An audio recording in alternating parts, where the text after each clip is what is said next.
Chapter 529. As the busiest commercial port and cargo distribution center in Erewhon, and even the entire southern part of Cruz, the port was bustling all day long, from the early hours of the morning when the lampposts were hung with cold, shaky lights until the moon rose above the sea. Merchants and dock workers were busy all day long, accumulating an astonishing amount of wealth for this giant port. Only during the season when storms visited the shining sea every year would this golden sea route be deserted, allowing the residents of the city to stop and rest for a while. Archbishop Wood stood under the white stone lighthouse, wearing a white robe with red trim.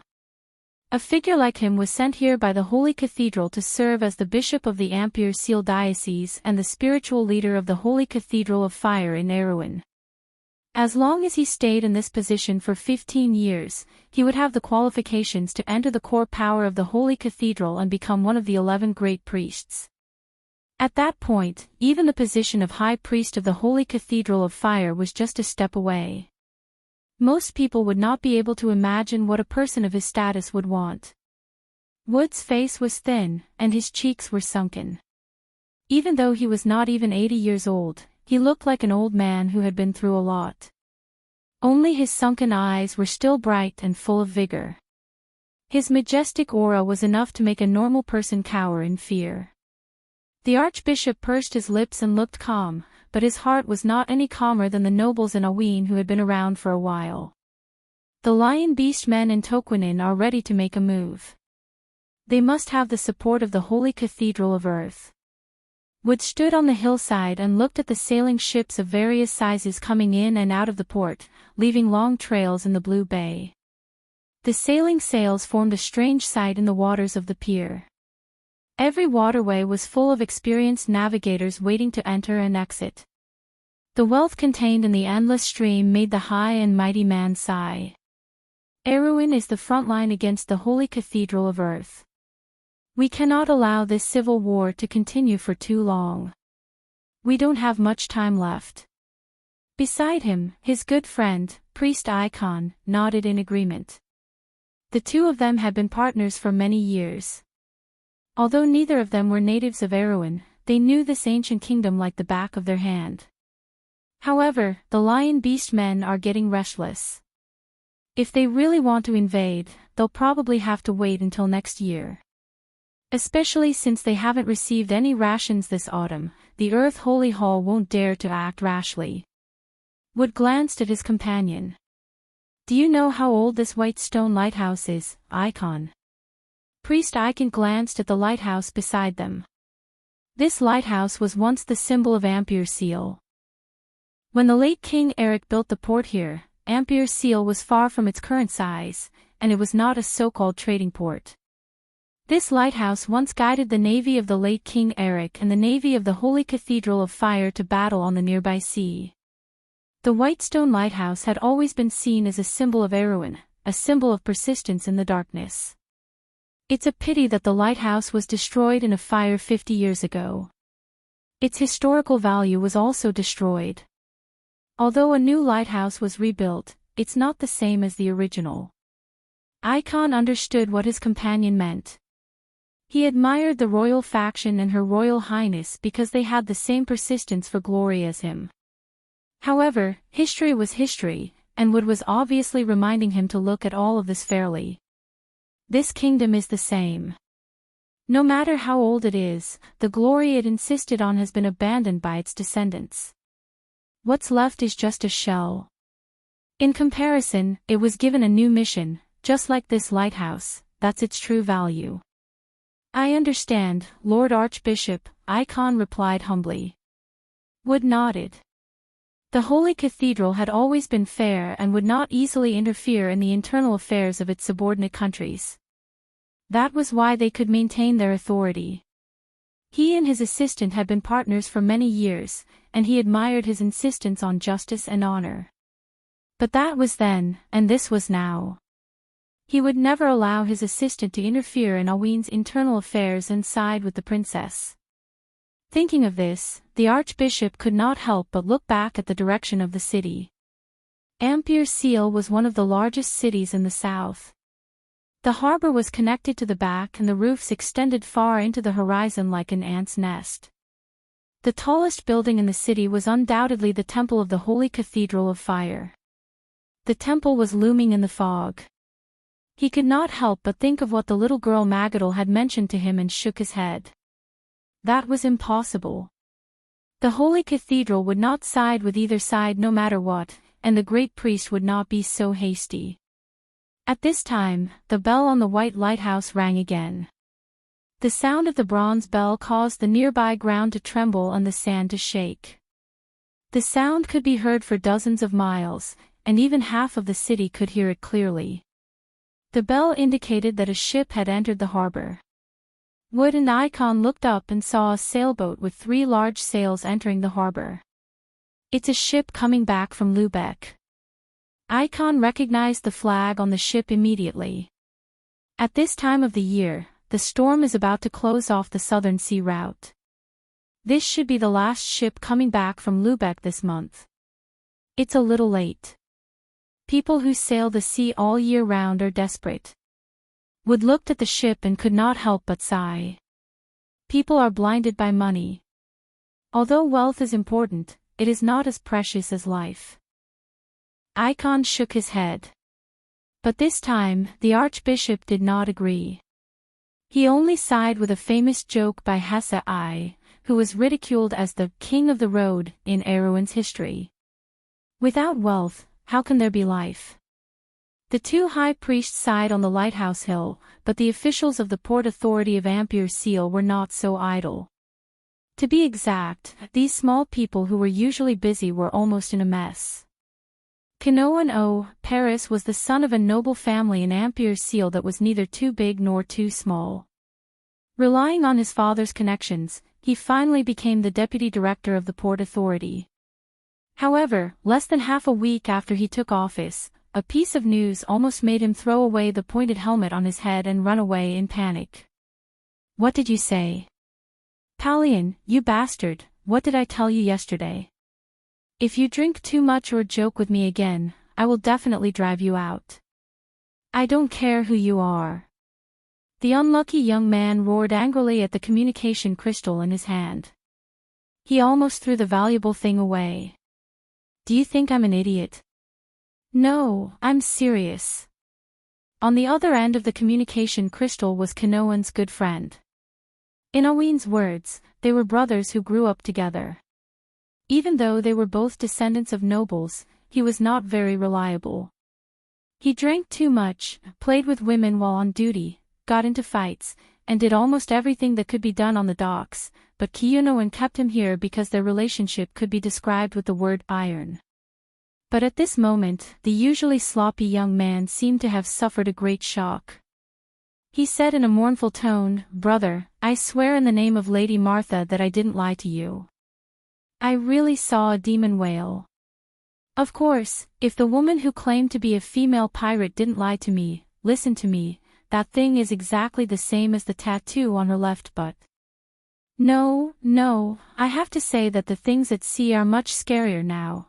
F*ck your butt, don't mention that woman to me." Kinoan did not even care about the last bit of modesty he had as a noble. Of course, this generation of nobles did not have much modesty to speak of, especially young people who grew up in the mixed environment of Ampere Seal. He pulled at his collar fiercely, but when he heard that the other party swore in the name of Martha, he felt a little uncertain. He also understood that if possible, this lawless guy would even dare to sleep with Lady Martha. Of course, this was just a saying. Kinoan was now beginning to feel a little helpless. A demon whale was about to attack the port. Oh my God, was he living in a mythical era? Kinoan sat at his expensive mahogany desk and thought for a long time. With great difficulty, he came up with the following 3 comprehensive plans: abscond with the money, abscond with the money, and abscond with the money. But he immediately crumpled his hair into a bowl. If he did that, his old man would be the first to kill him. Kinoan was born to be as lawless as his good brother, and he was not even afraid of the king of Awen. However, he immediately revealed his true colors in front of his old man. When he thought of his old man's angry face, his legs turned to jelly. He grabbed the communication crystal with great difficulty and swallowed his saliva. "Brother, good luck, I'll take my leave first." "Wait for me, I'll be right there." Kinoan's words turned into, "Wait for me, I'll be there right away." The soldiers at the port were in a mess, but at this moment, a certain person on the sea looked at Ampere Seal from afar and felt very helpless. The port city of Ampere Seal and the surrounding areas and towns have a population of 310,000. A huge magic system maintains the operation of the city, such as sewage, lighting, water supply, and garbage disposal. The mysterious magic that is rarely seen in the countryside south of Erewhon is everywhere here. Merchants spend a lot of money to hire wizards to serve them. Some of these wizards have worked here for decades and are deeply rooted in their positions. The wizards have formed their own guild called the Eye of Ampere Seal. This wizard organization not only maintains the daily operation of the city, but also intervenes in the security of the port. They prevent adventurers from fighting and set up a city lock to prevent foreign wizards from casting spells in the city. They also set up a super-large anti-air magic circle in the inner city of Ampere Seal to prevent the port from being attacked from the sky. Brando stood at the side of the ship and introduced the port to the others. Suddenly, he sighed. He turned his head with a helpless and almost desperate look in his eyes. Finally, he saw the legendary monster, the king of the sea beasts, the demon whale that was as huge as a mountain, wave its fins at them like a naughty child, and then slowly dived into the deep sea. My old man said that the demon whale's intelligence is not inferior to that of an adult, and now it seems that it is true. Captain James also saw this scene and could not help but sigh. But Amandina looked at Brando suspiciously and could not help but ask, "My lord, what exactly did you give the Nagas? Why did they look at you as if they were looking at their king? They actually let the demon whale escort us into the port. How are we going to hide our identities now?" "But I heard that the Nagas king is a woman." After a week of training, the little Roman could now freely appear on the deck. She rolled her eyes and directly feminized Brando. Brando wiped the sweat off his forehead.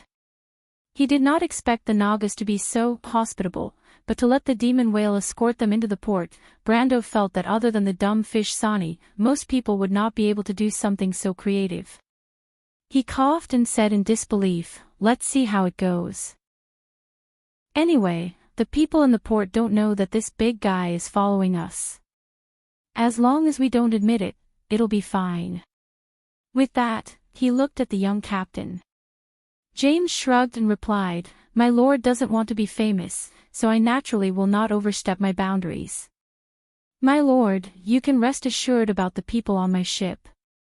At this point, the young captain was actually a little helpless. To be honest, my lord's reputation is much higher than mine. Even if I don't say anything, they will still keep their mouths shut.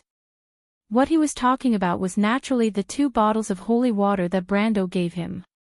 It could be said that the entire ship's sailors now respected Brando, who had a sword saint as his teacher and was a kind and amiable noble like a god. To be continued. If you like this work, you are welcome to come to Chidian. Calm to vote for me. Your support is my biggest motivation. Chapter 530. When the demon whale disappeared from the surface of the sea, the guards of the port of Ampere Seal almost set off their cannons in celebration. When Faraway docked, Brando and the rest were not interrogated because Lord Kinoan was busy thinking about how to write about how he fought off the legendary sea monster. Furthermore, there was more than one ship entering and leaving the port. No one would have thought that a demon whale was here to escort Faraway, a 3-masted ship that had just entered the port. Sometimes, the truth was closer to a lie, but if anyone dared to tell Kinoan this, the head of the port authority would definitely throw them into the sea to feed the sharks. He did not want his subordinates to treat him like a fool. Faraway docked at Pier 14. As soon as Brando got off the ship, he saw Sue coming to greet him. Sue had arrived in Ampere Seal under her father's request. This almond-skinned girl with braided hair was now in charge of managing Tanagel's trade with the outside world. She enjoyed a lot of independence. When she was in Bragg's, she did her job faithfully. Brando trusted her and entrusted her with important tasks. Now, Sue controlled almost all of Tanagel's funds, but when she came to greet them, she was still wearing the same checkered dress as before. When Sue saw Brando, she was a little surprised. Although she knew about the changes in the past year from the letters she exchanged with her father, and knew about Brando's identity and the funds in his hands, she could not help but take a second look at Brando. Brando smiled at her. He was in a good mood to see an old acquaintance of Fortress Reden. The girl ignored him with a straight face. Of course, she did not forget about her relationship with him. She heard that there were a few more girls around the Lord. She was not at ease leaving Freya in the hands of such a playboy. She was only willing to serve Brando because of her father. Sue! The Roman jumped down from the gangplank and grabbed the girl's hand. His eyes were shining. Thank you so much for the past few months. Are you okay? I heard from Uncle Reto that you often work late. He's very worried about you. The little Roman was now in charge of Tanagel's business and economy. In a sense, Sue was her direct subordinate. Of course, someone didn't realize it, but Sue couldn't ignore it. The girl glanced at Brando and lowered her head slightly. Miss Roman. Don't be like that. Do you see that the Roman doesn't want to say anything? I can help you pass on the message. Sue didn't know whether to laugh or cry at the merchant lady's antics. He finally managed to maintain his solemn expression and asked, "Is father all right?" "He's doing well." Brando finally found the opportunity to interject. "As you know from the letter, everything in the territory is on the right track, and the war has come to an end. Although I don't approve of it, your father has officially become a farmer. He's lost a lot of hair over the reclamation of the Maxon region. He's like a real old farmer, and he's thrown my military training program aside. He used to farm." Sue replied. "Well, then he's going back to his old profession." Brando replied somewhat mischievously. Sue thought of her father's appearance and her lips curled up slightly. However, she was dissatisfied with Brando's tone. She glared at him and asked stiffly, "What does my lord want to do next?" "Of course, I want to take a break first," Brando replied. This was the truth. Although he had been through many storms, he felt as if the ground was shaking after a week on the ship. If he was like this, there was no need to talk about the others. The young men of the White Lion Legion were fine on the ship, but when they stepped on solid land, they ran to the side and vomited. The little Roman's body swayed from side to side, but he didn't seem to be aware of it. "I've already arranged a place to stay. It's in the city's Bauhinia Inn. However, my lord brought a lot of people, and it would be too conspicuous for everyone to stay in one inn. That's why I rented the apartment opposite. It's safer and less likely to attract attention. In addition, I've also bought a farmhouse that can be used as shelter if necessary." Sue glanced at him and replied. Brando was slightly surprised. He didn't expect this girl to be so capable. She had completed her missions in the past few months in a very orderly manner. Brando liked her for her honesty and reliability, but he didn't expect her to be so quick-witted. Knowing that they might encounter trouble on this trip, she had already arranged a place for them in advance. "Then let's go." Brando suddenly felt that it was too easy to have such a capable subordinate. "Are there any carriages?" Sue nodded. Not only were there carriages, but Sue had also prepared 10 of them. However, these 10 carriages weren't parked together, but set off in several batches. Brando let his men ride the carriages into the city first. It wasn't his first time in Ampere Seal, but he knew that the young men of the White Lion Legion who came from the countryside of Tonagel couldn't wait to see the largest and most prosperous city in Erewhon. The carriages entered the inner city from the port gate. Because of the constant flow of goods, the roads in this area were wet and emitted a salty smell of the sea. Most of the buildings on both sides of the road were all kinds of trading houses. From fur to logs, from gems to metal minerals, as well as art, gold and silver utensils, goods from all over the world gathered here. In any place south of Ampere Seal, you wouldn't see so many people gathered in one place. These people came from the north, the south, and even foreign lands. Amandina even saw some merchants, mercenaries, adventurers, and travelers from the Nine Phoenix Empire. They were all dressed differently, and everyone in the carriage was stunned for a moment. The carriages passed by some tall buildings. Most of the merchants had built majestic trading houses to show the strength of their business groups. The noble lady and the merchant lady had never seen such a majestic building before. They couldn't help but exclaim, "It's amazing. Bragg's City Hall is just like this." Brando didn't comment on Amandina's words. The 14th Bishop of Ampere Seal, Andra, once said that, "There are gold and opportunities here." This sentence expressed the yearning of the people for this giant port, but countless people also went bankrupt here. People often only looked at the surface, but often ignored the opportunities and risks. The carriages passed by the second city gate. This was a majestic fortress. When Brando first came here in the game, he couldn't afford the expensive carriages in the city. He still remembered the shock of walking through the fortress. This was the gateway to Ampere Seal. Ampere Seal was not only a good trading port, but also a naval fortress of the late King Eric. Ampere Seal had mountains on both sides, and it was almost impossible to attack from land. The only way in was through the sea. Hence, the fortress that guarded this gateway was built to be extremely ridiculous. This petrol fortress looked like a towering mountain from the outside. Due to its special construction requirements, its watchtower could observe any ship within a radius of tens of nautical miles on the sea. Hence, the fortress looked particularly tall, especially when the Holy Cathedral added a giant statue of the Flame King on top of it during the second reconstruction. The entire fortress looked like a temple in the clouds. After passing through this fortress, there was Ampere Seal's famous Square Avenue. There were many hotels here, and the level of luxury was no less than that of the palace. There were also all kinds of luxurious apartments. Many foreign travelers and merchants lived here all year round. The locals called it the Golden Square. Although it was only a small area in the first half of the huge city, it was the most luxurious place in the port.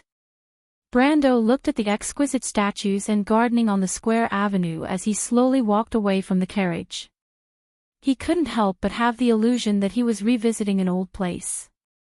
But in fact, it was just that he was revisiting an old place, only slightly different. Brando still couldn't see the future. The first time he came here was during the Flower Festival in Ampere Seal. At that time, it was much more lively, not to mention the players. "It's so beautiful." The Roman leaned her whole body against the window of the carriage, her chin resting on the window frame as she muttered to herself. It was worrying that she would collapse one side of the carriage. "The future Valhalla will be even more beautiful." Brando replied. "Really?" The Roman turned her head. She really did turn her head. This young lady seemed to be too lazy to even move her body. She used her chin as a fulcrum to tilt her head, completing this difficult movement. Because she couldn't turn her head completely, she squinted at Brando, looking very cute. "Of course." Brando replied affirmatively. He had seen the world tree in the loop of trade winds, and he had no doubts about the future of his territory. Besides, it was his city. How could it be bad? But in the midst of the conversation, the carriage suddenly stopped, and some guards appeared outside the carriage. Brando was slightly startled. He thought that the guards of the Port Authority had finally reacted and came to arrest the culprit. But he saw Sue, who was sitting opposite him, shaking her head at him, indicating that they didn't need to be nervous. "What's going on?"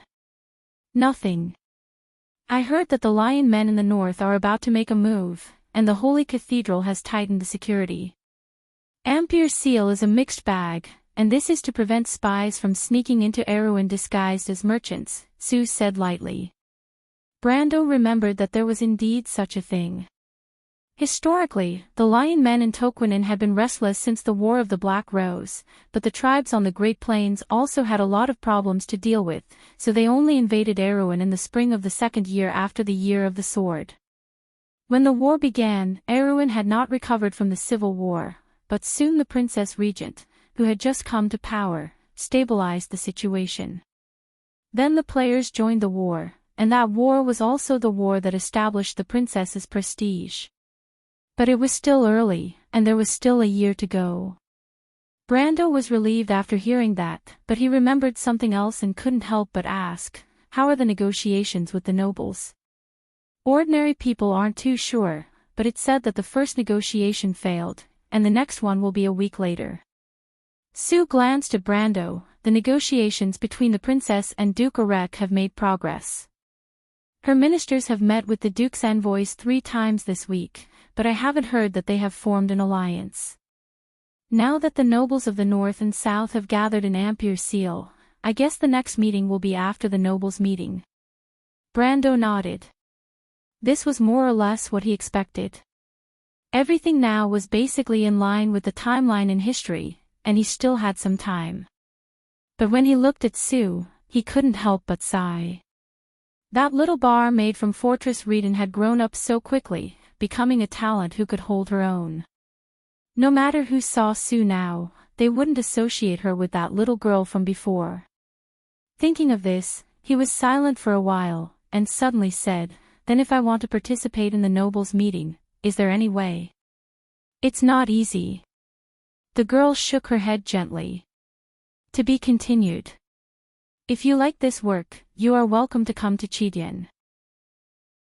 Calm to vote for me. Your support is my biggest motivation. Chapter 531. It was indeed not easy. Brando knew that this meeting of nobles was not so much a negotiation as it was a last resort for both sides to fight for bargaining chips. The participants were all at the peak of Erewhon's power.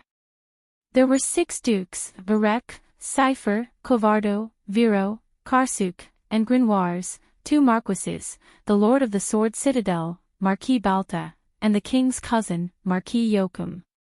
There were also 5 earls with special privileges, 2 archbishops of the Holy Cathedral, and many leading figures of Ampere Seal's merchant groups. It would be very difficult to blend in with these people without extraordinary means. Fortunately, this was not a temporary matter. The nobles would only start a new round of negotiations next week, so Brando had time. He entrusted this matter to Sue because he had more important things to do. After he settled the youths of the White Lion Legion, he took Amandina and Scarlet with him, rented a carriage and went straight to the inner city.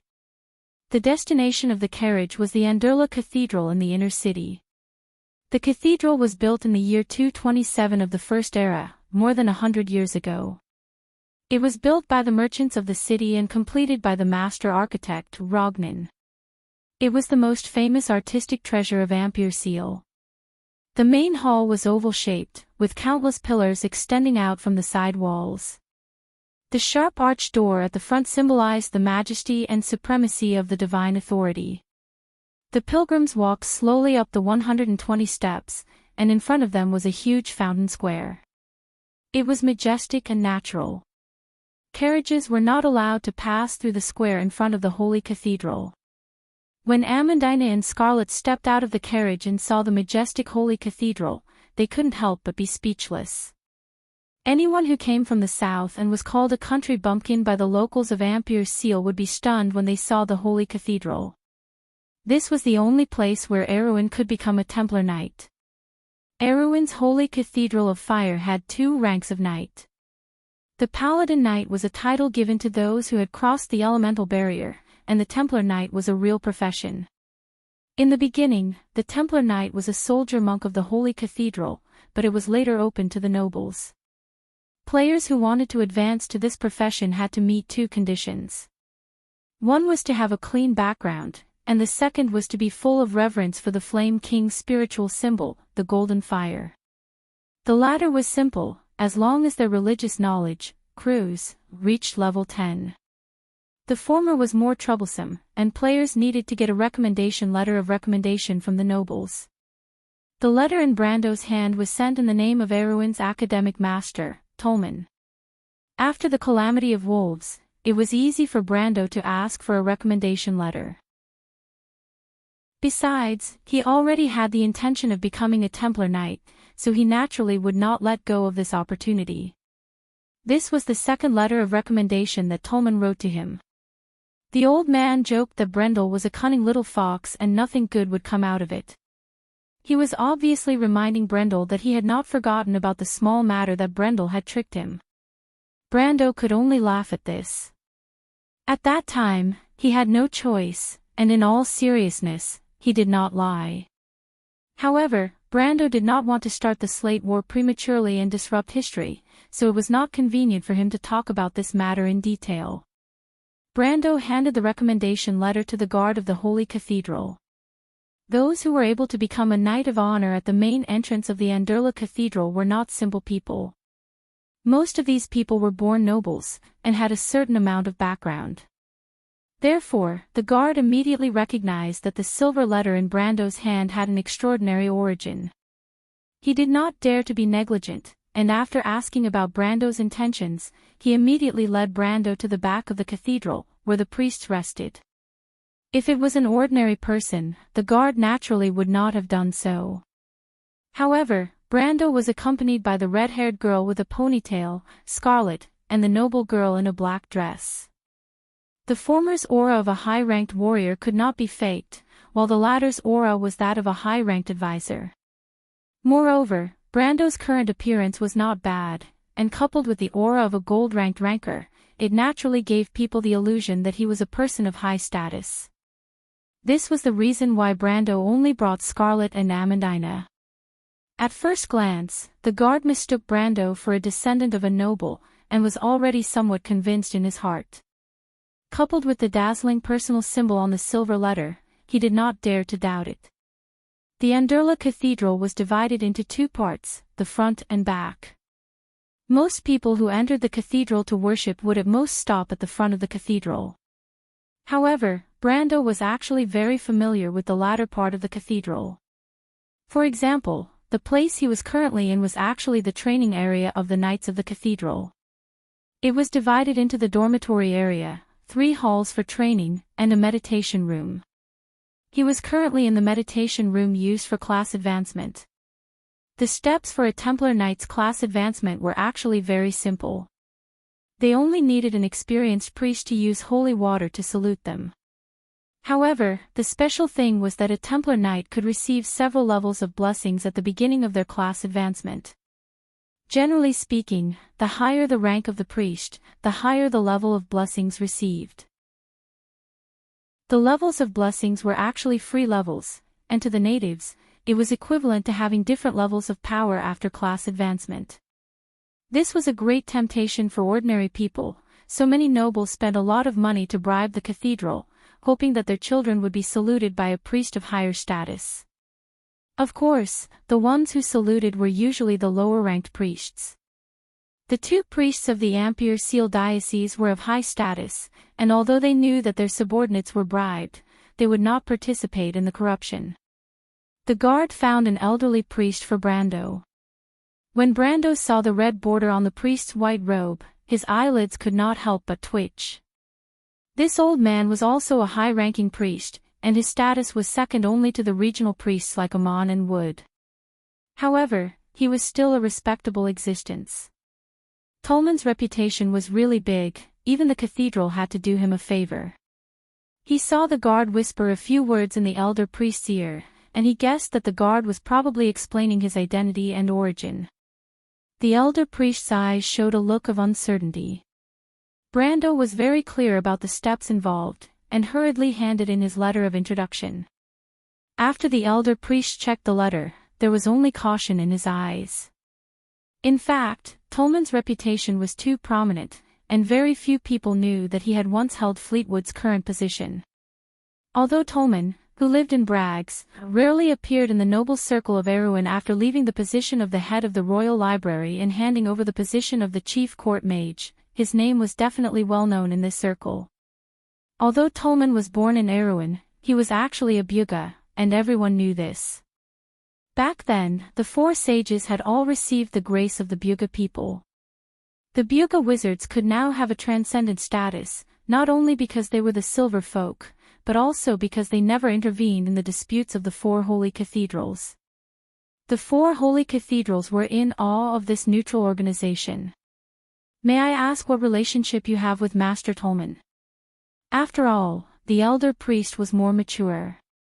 Tolman had been living in seclusion for many years, and now someone suddenly came with his letter to change class to a Templar Knight. Of course, he had checked the letter, and there was nothing wrong with it, but he still had to ask for the details.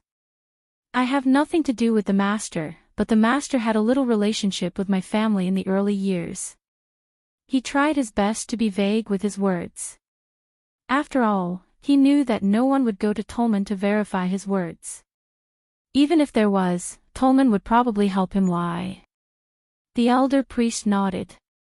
The relationship between the nobles was complicated, and many people did not want to be too clear about it. Brando was more or less done.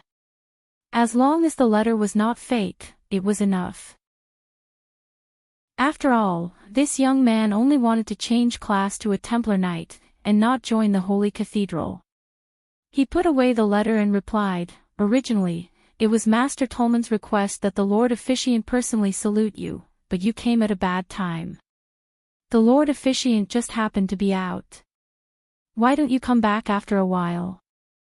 As soon as the elder priest spoke, Brando saw the Holy Cathedral guard beside him suddenly become strange.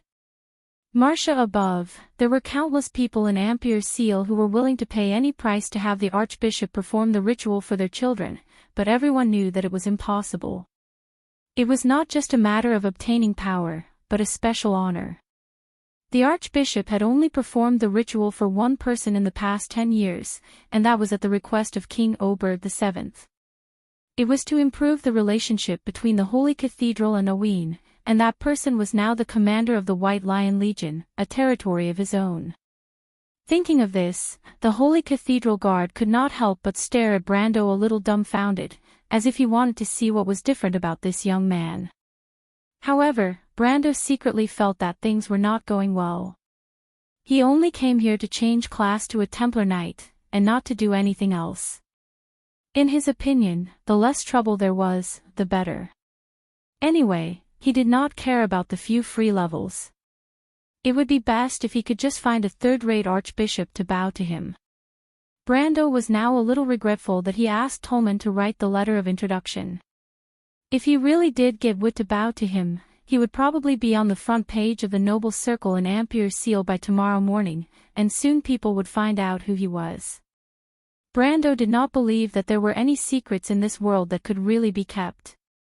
His current advantage was that the enemy was in the open while he was in the dark. If the Holy Cathedral really did this, he would probably be able to escape back to Tonagel tomorrow. Not only him, but also the reputation of the entire Holy Cathedral of Fire and Tolman himself would be ruined. Brando did not dare to imagine how terrible it would be. Fortunately, thanks to the protection of Lady Martha, Wood was not there. This was the only thing that let Brando breathe a sigh of relief. He hurriedly shook his head and replied, "There's no need. I just yearn for the way of the golden flames. As for who bowed to me, it doesn't matter." Brando's words were full of righteousness, and the elderly priest's eyes lit up when he heard it. He could not help but nod and say, "Not bad, not bad. There are very few young people who think like you nowadays. Those nobles. Sigh, let's not talk about it. Then let's do it this way, I will personally bow to you." At this point, the old man could not help but look at Amandina and Scarlet, and then asked, "But your servants can't go in with you. How about letting them wait here?" "Of course," Brando replied. Note 1, the core doctrine of the Holy Cathedral of Fire. If you like this work, you are welcome to come to Chidian. Calm to vote for me. Your support is my biggest motivation. Chapter 532.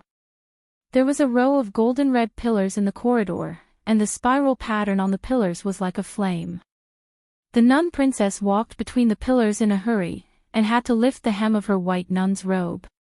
She was as innocent as an angel. After passing through the inner corridor of the Anderla Cathedral, Magadal saw Sir Benninger waiting for her in a small courtyard. Regardless of whether she admitted it or not, she had a good impression of this young man. Benninger was a man who could abandon his family background and stand on the side of love and justice. He knew that a man with such persistence would easily win people's favor no matter where he went. Besides, Benninger was exactly what she wanted to fight against fate, but she dared not imagine it. When she saw the young man, she could not help but feel nervous and shy. She asked softly, "Sir Benninger, why are you looking for me at this time?" "Her Highness wants to know the Holy Cathedral stance." She knew it was a natural answer, but Magadal could not help but feel a little disappointed. "It's still the same. The Archbishop hopes that the Holy Cathedral will maintain a neutral stance. Although Lord Icon likes you, he will definitely defend Archbishop Wood's decision. The Holy Cathedral is not biased. This is already the best news for us." Benninger replied. He only showed his obedient side in front of the princess. In front of others, this young man was also a smart noble. "What's wrong?" "The lion beast men are restless at the border. The princess is worried that the Holy Cathedral will want to end the civil war early."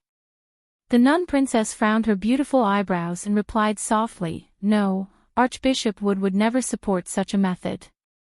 But, there might be some changes in the Holy Cathedral. I received some news today."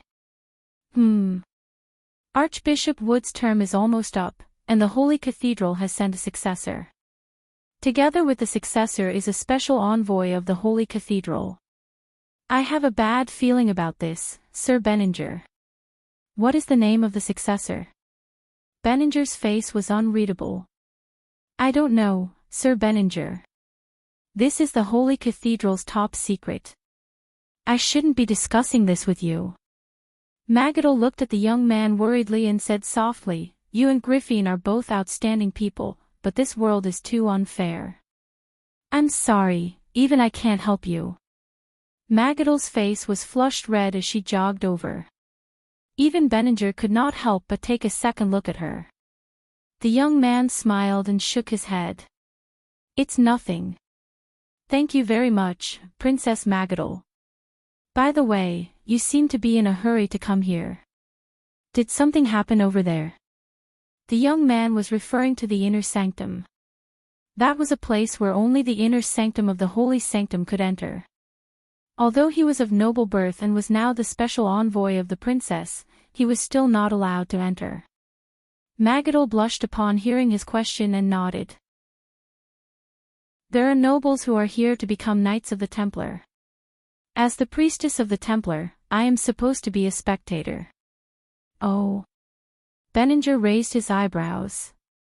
He understood that the nun princess was implying that she had violated the rules of the holy sanctum because of him. This was already a big deal for the well-educated, quiet, and docile princess. Any man would be proud to hear such words, but the young knight did not show it. Instead, he asked, "Which family do you belong to, choosing to take office at this time of the year?" "I'm not sure. I heard that the person who introduced him was a big shot. Originally, he wanted the Archbishop to help him with the ceremony." "Archbishop?" Benninger's face changed. He could not help but interrupt. "Is it Archbishop Wood?" "Yes, but unfortunately, the Archbishop is not here. But that young man is also very powerful. He actually rejected Lord Zoya's suggestion. I can see that he really does not care about this honor. There are very few nobles who think this way, especially in Erewhon. the nun princess said with a sigh. I think he probably does not know how much honor he has missed out on. Benninger said in disbelief. He was slightly jealous. He actually rejected the archbishop's ceremony. What a great honor it was. Of course, he would rather believe that Brando was a country bumpkin who did not know what the archbishop's ceremony meant. The young knight took a deep breath and quickly realized that he had lost his composure. He shook his head and said, Then I shall take my leave, Your Highness. Benninger's loss of composure did not leave a bad impression in Magadal's eyes. Which young man could remain calm after hearing such a thing? Even the nun princess herself could not believe it, let alone the fact that she had a good impression of Benninger. His flaws had become his strengths. However, she still thought of something and could not help but ask, Mr. Benninger, I heard that you came with someone else. Benninger was about to leave when he heard Magadal's question. He could not help but be startled. Yes, I came with Marquis Joachim. I met him on the way and did not expect him to recognize me. He is the princess's uncle in name, so I could not reject him. Yes, Magadal nodded her head gently, and hesitated before advising, Joachim. Marquis Joachim has a bad reputation, and he is very close to Prince Lu Ku. If possible, Mr. Benninger, you should try to keep a distance from him to avoid being maligned. Marquis Joachim was Oberg VII's cousin in name, but he was the illegitimate son of the previous king and did not have the right to inherit the throne. As if to resist this fate, the Marquis was born to be unrestrained. He had a very bad reputation in the noble circle, and even had bad intentions towards his only niece. Recently, he had been hanging out with Prince Lu Ku, the elder brother of the princess. Everyone knew that he had an unspeakable relationship with the eldest daughter of the Cipher family. Magadal had a weak personality, but she hated people like him. She had heard that Benninger was hanging out with such people, so she could not help but remind him. I understand. The young man smiled at her. Thank you, Your Highness. No need. The nun princess shook her head. She watched the young man leave and his figure disappear from the side hole. She could not help but sigh. She secretly left her post, and did not know if she should be happy or worried. In the eyes of the world, she was a quiet and obedient princess, and once she left, the old fogies of the temple would most likely reprimand her. However, Magadal's heart was filled with both disappointment and excitement. This was the first time she had gone against her own rules. Although it was just a small step, she could not help but feel her heart pounding wildly. The nun princess turned around and walked back with a resolute aura as if she was facing the execution ground. On the other side, the young Benninger could not help but ask his servant, Where is Marquis Joachim? The servant was a little scared as he replied, I don't know, my lord. Marquis Joachim said that he had not been to the Anderla Cathedral before, so he went in alone. That damned playboy. Benninger's face darkened as he gritted his teeth. My lord, should we wait for him? The servant asked carefully. Why should we wait for him? Benninger asked, He can do whatever he wants. I hope he doesn't cause too much trouble. Let's go back to the manor. Her Highness is still waiting for our news. Yes, my lord. The servant quickly bowed and replied. In the quiet room of Anderla Cathedral. The ceremony for becoming a Templar Knight was much simpler than expected. Among the 4 holy cathedrals, the Holy Cathedral of Fire inherited the style of the Flame King, Gretel. The ceremony for becoming a Templar Knight usually started with the person performing the ceremony asking some questions. These questions could be the reason why the person wanted to join the ranks of the Templar Knight, or some knowledge related to the doctrine. Brando was well prepared and had already leveled up his religious knowledge, Erwin, to level 10. At this moment, when the old priest asked the question, the answer naturally appeared in his mind. The more the old priest asked, the more satisfied he was. Ever since the end of the First Holy War and the Year of the Cave Beasts, the nobles' respect for the Golden Flame had become more and more apparent. Although the Holy Cathedral was still authoritative, the ancient virtues no longer existed in people's hearts. The struggle for power and money was getting more and more intense, and the nobles pursued methods more than faith. A young man who could have such views on the doctrine of the Holy Cathedral of Fire was rare even among the people of Cruz, let alone Erewhon.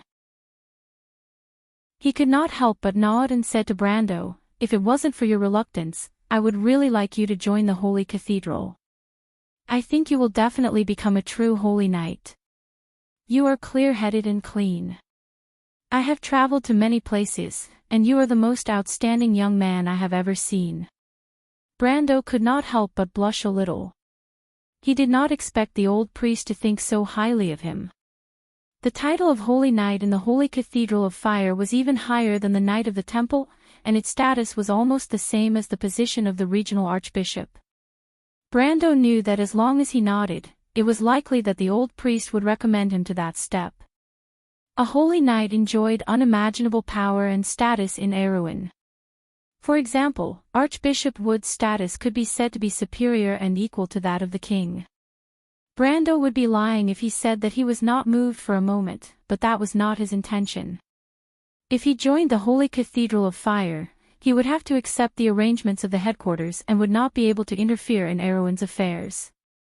Besides, the Holy Cathedral of Fire was not as clean as it appeared to be. Brando knew this better than anyone else, so he still shook his head to express his refusal. What a pity.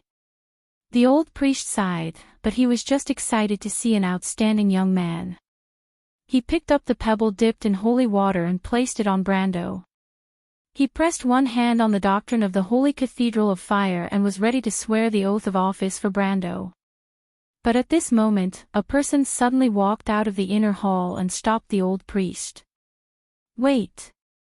Brando and the priest turned around and found that it was Archbishop Wood. To be continued. If you like this work, you are welcome to come to Chidien.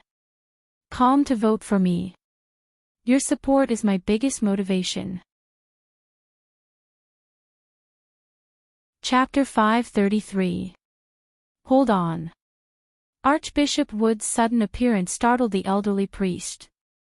He quickly stopped what he was doing and looked at him with some confusion. Priest Zoya, I have something to say to this young man. Can you leave for a moment? The current archbishop of the Anderla Cathedral did not even look at Brendel. He looked at his colleague and asked. The elderly priest was stunned, but then lowered his eyelids, put his hand in front of his chest, and bowed slightly. Of course, as you wish, Archbishop. He glanced at Brando and then looked at Archbishop Wood's face. He could not figure out the relationship between them, but it was not something he could care about now. The elderly priest could only put away his curiosity and leave the room. Only then did Wood turn his head and look back. He felt a slightly stern gaze on him. Brando knew that things were not going well.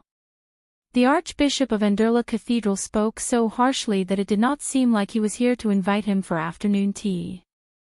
Besides, it was neither noon nor afternoon. I heard that your name is Brando. The Archbishop, who was second only to Erewhon, spoke. Brando felt his eyebrows twitch slightly as if he had been pricked by a needle. He looked up and pretended to be puzzled. Well, your reaction is very alert and your expression is very realistic. But unfortunately, Tumen has already told me. Didn't he tell you about his relationship with me? Wood's serious expression suddenly turned into a smile. He shook his head. The young man in front of him, whom his old friend had mentioned to him not long ago, was acting cautiously at the moment. But to him, who already knew the details of the other party, he could not help but feel a little awkward. Wood's words made Brando freeze, and then he cursed in his heart. How could he forget the relationship between the powerful Archbishop of Ampere-Seal and Tumen? In the Amber Sword, the two met in Cruz in the early years and were close friends. Later, even when Tumen lived in seclusion on the outskirts of Brags, the two did not break off contact, because Tumen often sent letters to Ampere-Seal. But what surprised Brando was Tumen's attitude towards him. Although he had met the great scholar in Brags before, the only friendship they had was the experience of fighting the waves together in the loop of trade winds. Even though he could see that William and Tolman had a good impression of him, it was just a matter of getting along well with each other. He did not expect that William would go straight to his old friends in Ampere Seal after he asked for their help in writing a letter of introduction. The former was just a matter of convenience, while the latter was intentional. There was a big difference between the two. With Tuman's position in Erewhon, it seemed that he would not have any intention of doing anything to a small force in Tonajol. Before Brando could figure out the relationship between the two parties, Wood had already seen through his doubts. The Archbishop stared at Brando as if he wanted to see through him. "You don't have to think too much. My old friend seems to admire you. Ever since he left the core of the kingdom's power, this is the first time I've seen him so enthusiastic. Do you know what he said to me?" Of course, Brando did not know, but he was also very curious why the famous master of the Mithril Fortress would take the long way to become the leader of the tower. He simply looked at the Archbishop of the Anderla Cathedral calmly and shook his head. "I don't know, Archbishop." He said so, admitting his identity. This time, it was Archbishop Wood's turn to be curious. "Young man, since I already know your identity, you should know that you are a rebel, and I represent the Holy Cathedral of Fire. Do you really think that I will let you go just because you are an old friend?" When the elderly archbishop asked this, he subconsciously revealed the majesty of a high-ranking clergyman of the Holy Cathedral. If an ordinary person was faced with such an interrogation, they would have been trembling in fear. But Brando had a clear conscience and replied calmly, "I don't know, but I would rather believe that you have a reason for telling me so much here. My old friend thinks that you can help Erewhon out of the quagmire." Archbishop Wood replied. Brando's fingers twitched slightly. This was an answer that he would never have dreamed of. He took a deep breath and did not know how to answer for a moment. If he answered accordingly, it would seem a little too arrogant, because even he could not see the path of history clearly. He never thought that what he was doing now was so great, because rather than saving, it was more like making up for the regrets of the past. Brando even felt that his starting point was a little selfish. He hoped that the good things that had been lost in the past could be preserved, like a child who had done something wrong looking back to make up for his mistakes.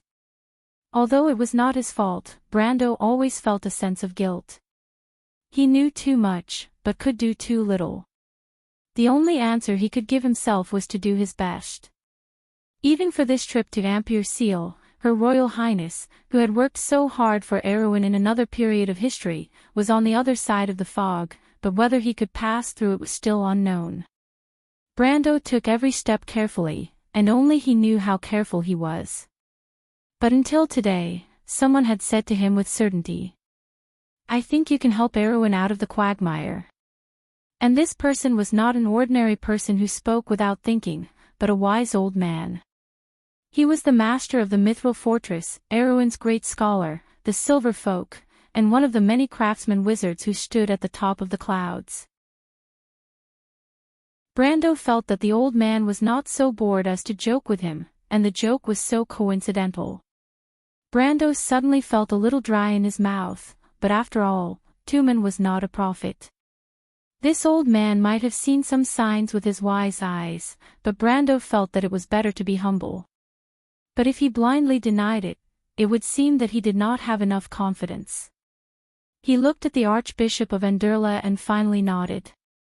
"I believe that any ambitious young man would have such thoughts about this decaying kingdom. Not only me, there are many people who are fighting for this goal. So am I. It's just that I try my best to do what I think is right, that's all." "So what you did in Tonajol is also part of the answer?" Brando nodded. Wood lowered his eyelids, walked to Brando, and motioned him to kneel down. "Do you know that the Lion Beast men in the north are ready to make a move?" Brando looked at the Archbishop's action. He was going to perform the Knight of the Templar's profession transfer ceremony for him. For a moment, he could not figure out what the Archbishop was thinking. In the history of the Amber Sword, Wood was known for his impartiality. He was known as the Priest of Iron and Majesty. However, his reputation was mostly positive. He acted according to the virtues of the Holy Temple and was a truly admirable clergyman. Brando reacted after a slight pause. He hurriedly knelt on one knee, like a knight receiving a title. Although he didn't have a good impression of this kind of ceremony, he understood that this was a rare opportunity. At the same time, he nodded and replied in a low voice, "I know a little. The sanctum will not allow Erwin to make a move for too long." Wood put his hand on Brando's shoulder and recited, "In the name of Gretel, the Flame King, his descendants will always be proud of this name, not because of the achievements of the ancestors, but because of the character and virtue that they have inherited. Therefore, we swear that no matter what happens, his descendants will always hold on to this belief in their hearts." "I swear," Brendel replied according to the rules. On one hand, he was not worried about the lion beastman's restlessness. It was something that happened in history, and it was like a nail that was nailed into a board. In comparison, the voice of the Iron Face officiant reciting the ancient oath sounded even more sacred. Even Brando felt some resonance in his heart. Yes, these values were so precious in the Dark Ages, but now Wond has abandoned them, and only a few people still hold on to them. Then, we ask that this young knight will not change his oath because of any changes in the environment. No matter what the situation is, he should understand that there are some things in this world that are always right, and should not be abandoned or forgotten. "I promise." Just as the two of them were answering each other, the space in the quiet room seemed to be turbulent. Brando felt as if some kind of connection had been established, like a bridge that descended from the sky at the moment he made the oath, connecting one end of the world to the other end of the unknown. The laws that maintained the foundation of the world of the Amber Sword resonated, and a majestic power descended from the sky and merged into his body. As if he had received some kind of recognition, he instantly gained the ability of a Templar Knight. System notification: player has received a new profession, Templar Knight. System notification: player has received a new profession skill, Conflict Aura. System notification: player has received a new profession skill, Blood of the Sun. System notification: player has received a new profession skill, Crown of Thorns. The blessing of an officiant was indeed extraordinary. Brando instantly gained 15 levels of Templar Knight for free, and at the same time, he also gained a new profession skill when he reached level 5 and 15. There was no need to introduce Conflict Aura, and Blood of the Sun and Crown of Thorns were also one of the core skills of a Templar Knight. P.S. You bad people are secretly saying bad things about me in the group again. Don't think that I didn't see it. I just had something to do during the day, and I'm not going to update anymore. To be continued. If you like this work, you are welcome to come to Chidien.com to vote for me. Your support is my biggest motivation. Chapter 534. Blood of the Scorching Sun was a passive skill. Any enemy that dealt melee damage to a Templar Knight would receive 5% of the damage dealt per level. At level 15, the damage dealt would reach 75%. Although this damage was also considered magic damage and fire damage, which could be offset by various resistances, it was still enough to give a Templar's opponent a headache. After all, a Templar was a tank-type class. If you slashed at a Templar, you might end up receiving more damage than the Templar. Crown of Thorns, on the other hand, was an active offensive skill. This skill had two states, continuous and active. When it was in effect, it consumed less mana per second. Its purpose was to increase the Templar Knight's own endurance and resistance. Endurance referred to immunity to poison and special damage, while resistance referred to immunity to magic. Once a Templar Knight actively activated this skill, all his defense, resistance, and endurance would be converted into attack power for a short period of time. This period of time was very short, and after the effect ended, the Templar Knight would have a long period of weakness with 0 defense and 0 resistance.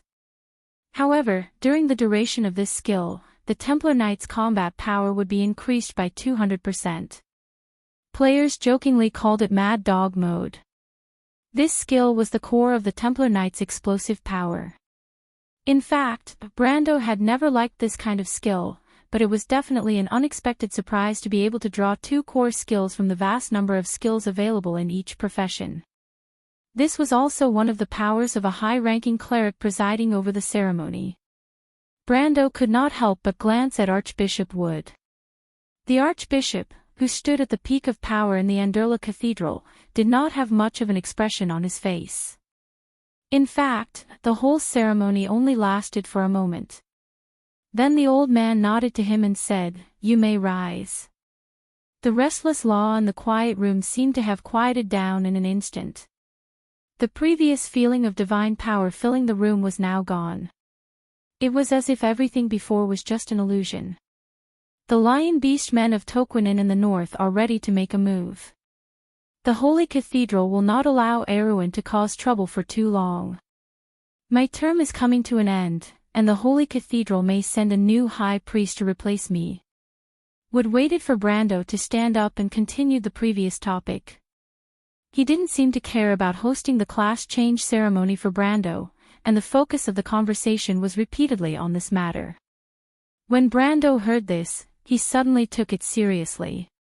He knew that the Archbishop had always advocated that the Holy Cathedral should be independent from the affairs of the other countries and maintain a detached attitude.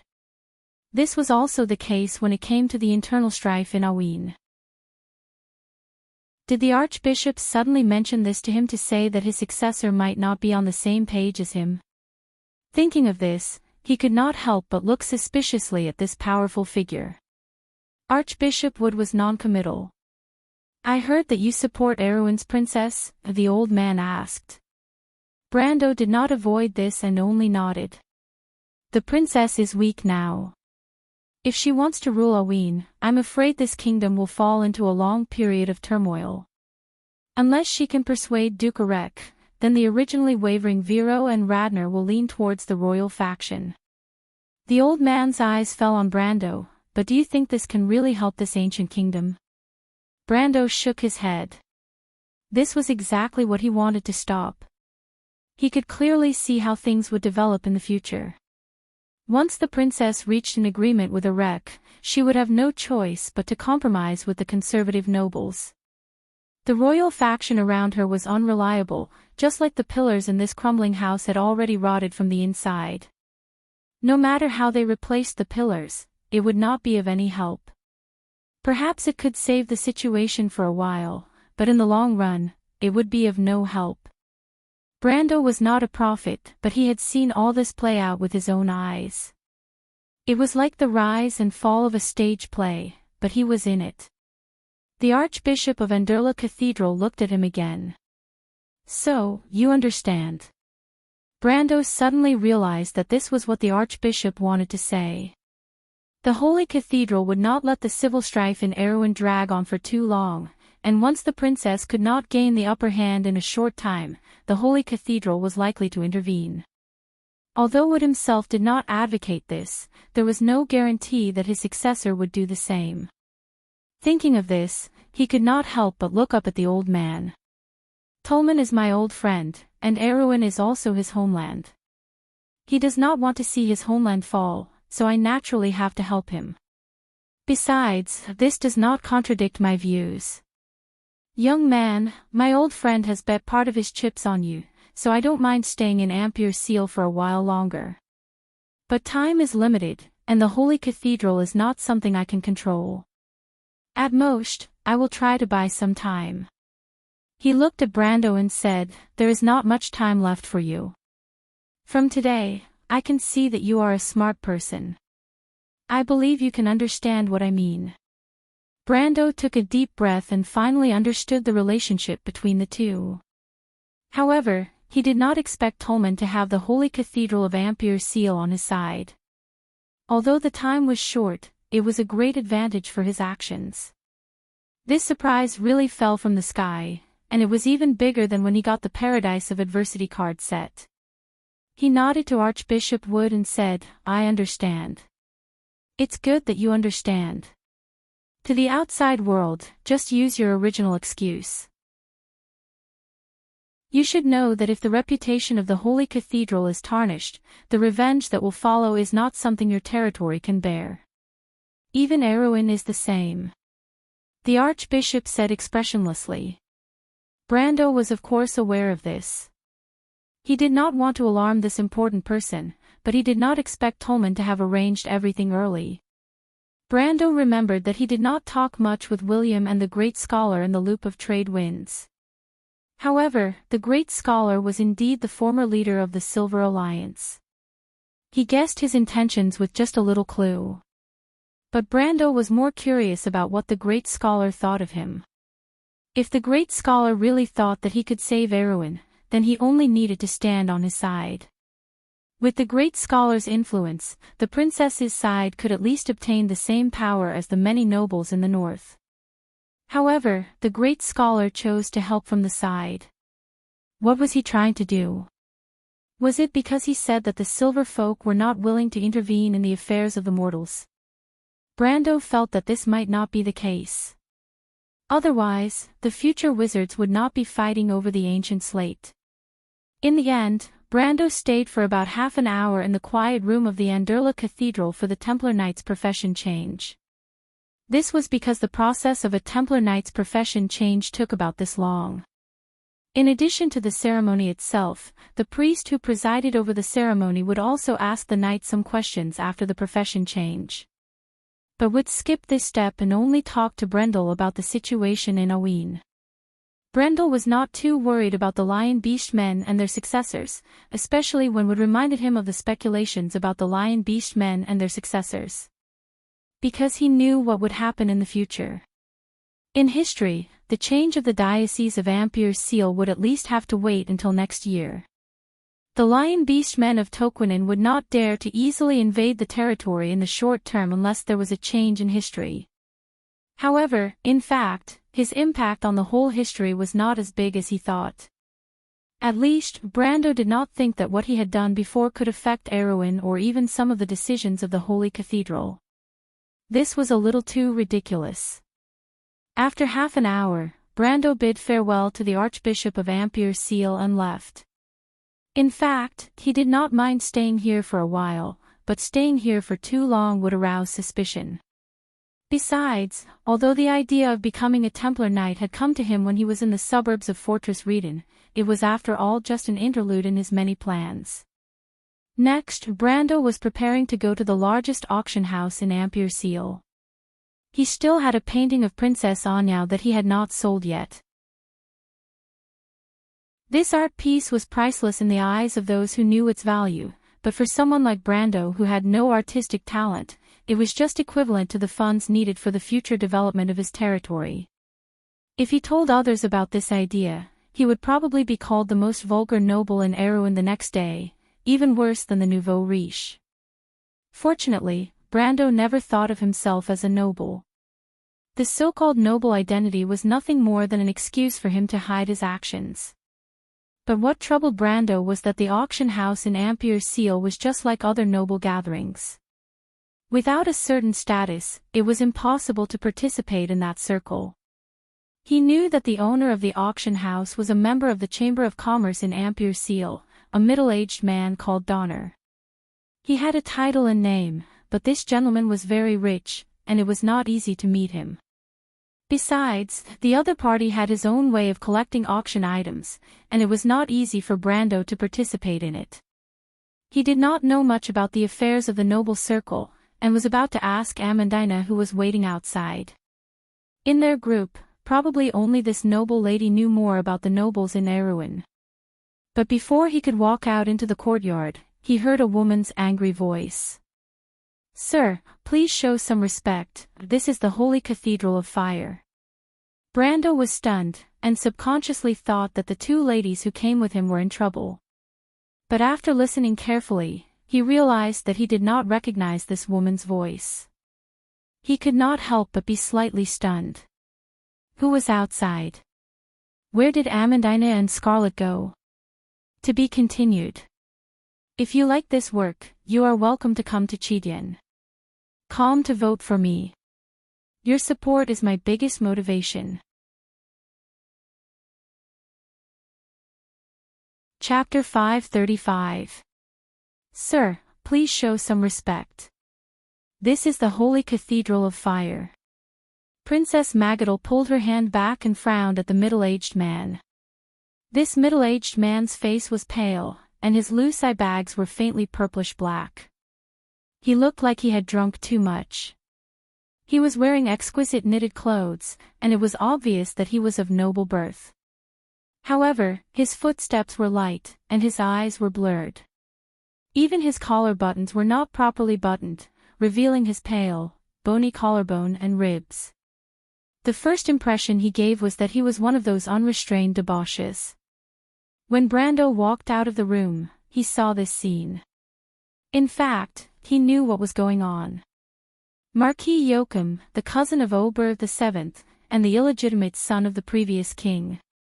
He was much younger than Oberth VII, and although he had a fief, his status was very subtle.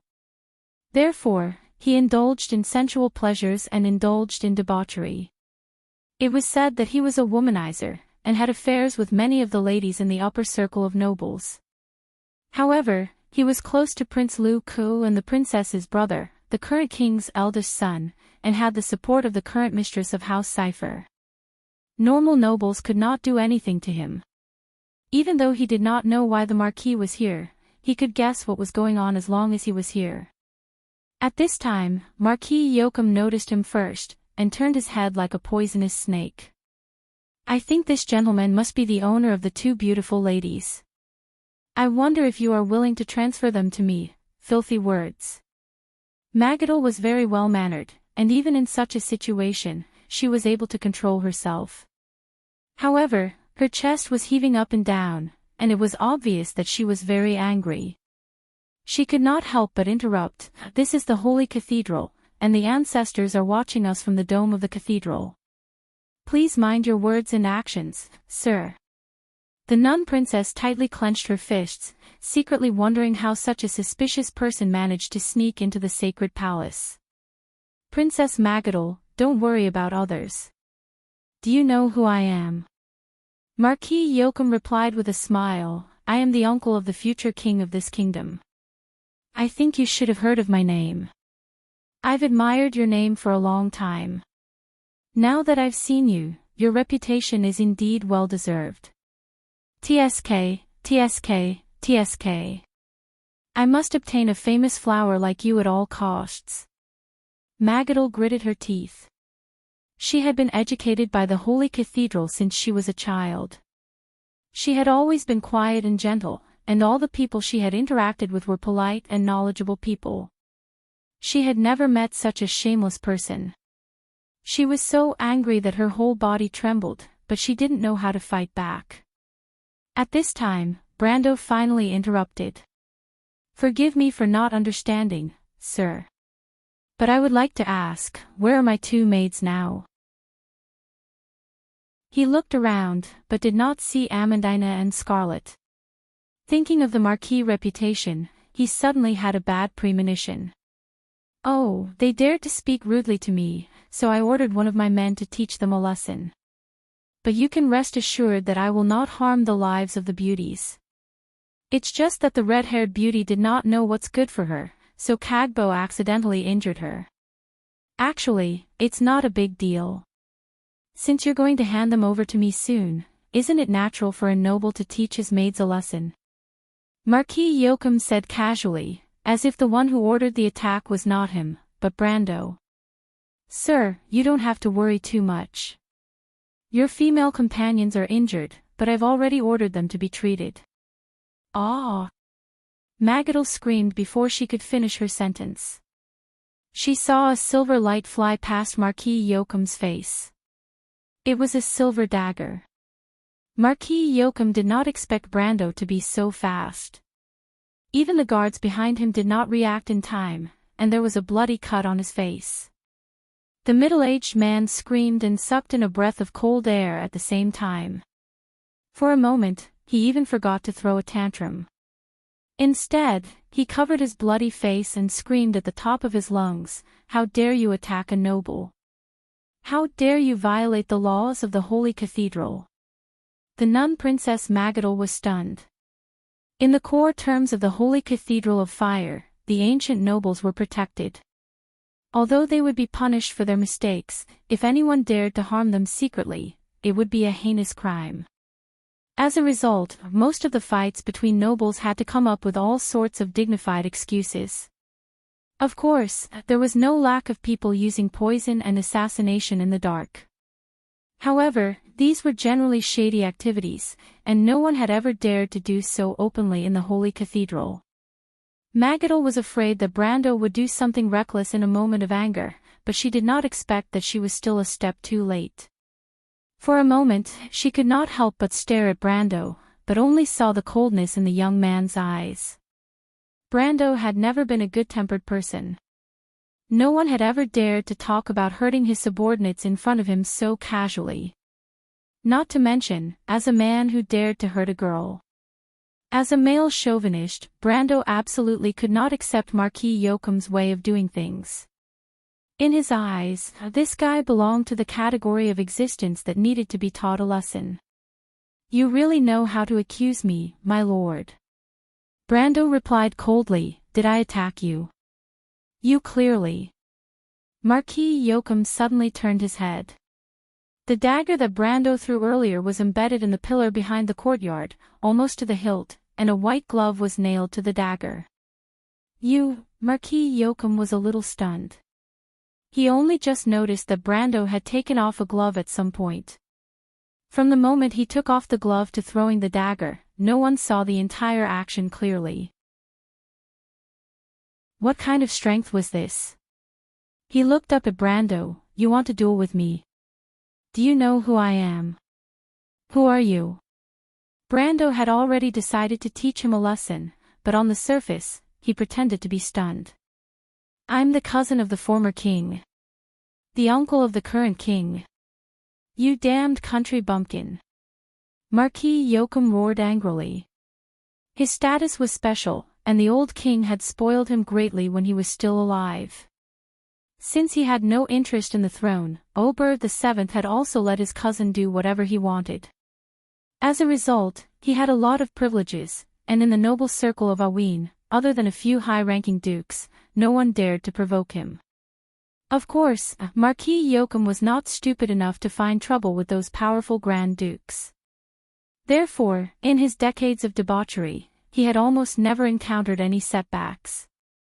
Even if he was injured, it was only a few times. But this was the first time he was injured by an outsider. Marquis Yoakum could not help but look at Brando with hatred, and said coldly, "You're dead meat." "Ah." Brando seemed to be startled at this time. "You said you're the uncle of the current king. Are you that Marquis Yoakum?" "That's right." "So, country bumpkin, do you still want to duel with me? But it's too late for you to repent now. I'll let you know what hell is. Your women, I'll let them witness how you'll beg for mercy in front of them." Yoakum laughed cruelly, thinking that Brando was afraid. "But it's too late for you to repent now. I'll show you what hell is." "Marquis Yoakum, watch your words." The nun princess finally reacted at this time. At this time, she had already made up her mind to help Brando. Although she did not know the identity of this young man, Marquis Yoakum's actions really made her want to vomit. And as the princess of a duchy, and at the same time having a close relationship with the Holy Cathedral, Magadal still had a certain amount of influence in this ancient kingdom. But at this time, Brando secretly cursed in his heart. He did not think that Marquis Yoakum would really climb up the pole. Although he had already heard a lot of rumors about Marquis Yoakum and the Amber Sword, he did not expect to see the extent of Marquis Yoakum's stupidity. Looking at this guy with bulging veins, he could not help but feel a little sad that this was the stupidest opponent he had ever met since he transmigrated to this world. "You're already a few decades old, can you not act like a Chinibu? Can you not be so melodramatic?" Brando could not help but shake his head. He stopped Magadol and said casually, "No, I think you have misunderstood Marquis Joachim. Of course I do not dare to duel with you. I heard that you are a trash in the noble circle. Dueling with you would only ruin my reputation." As soon as Brando said this, the courtyard suddenly became quiet. The breeze from the sea to the west of Ampere Seal brushed past, and the flowers and trees in the courtyard rustled.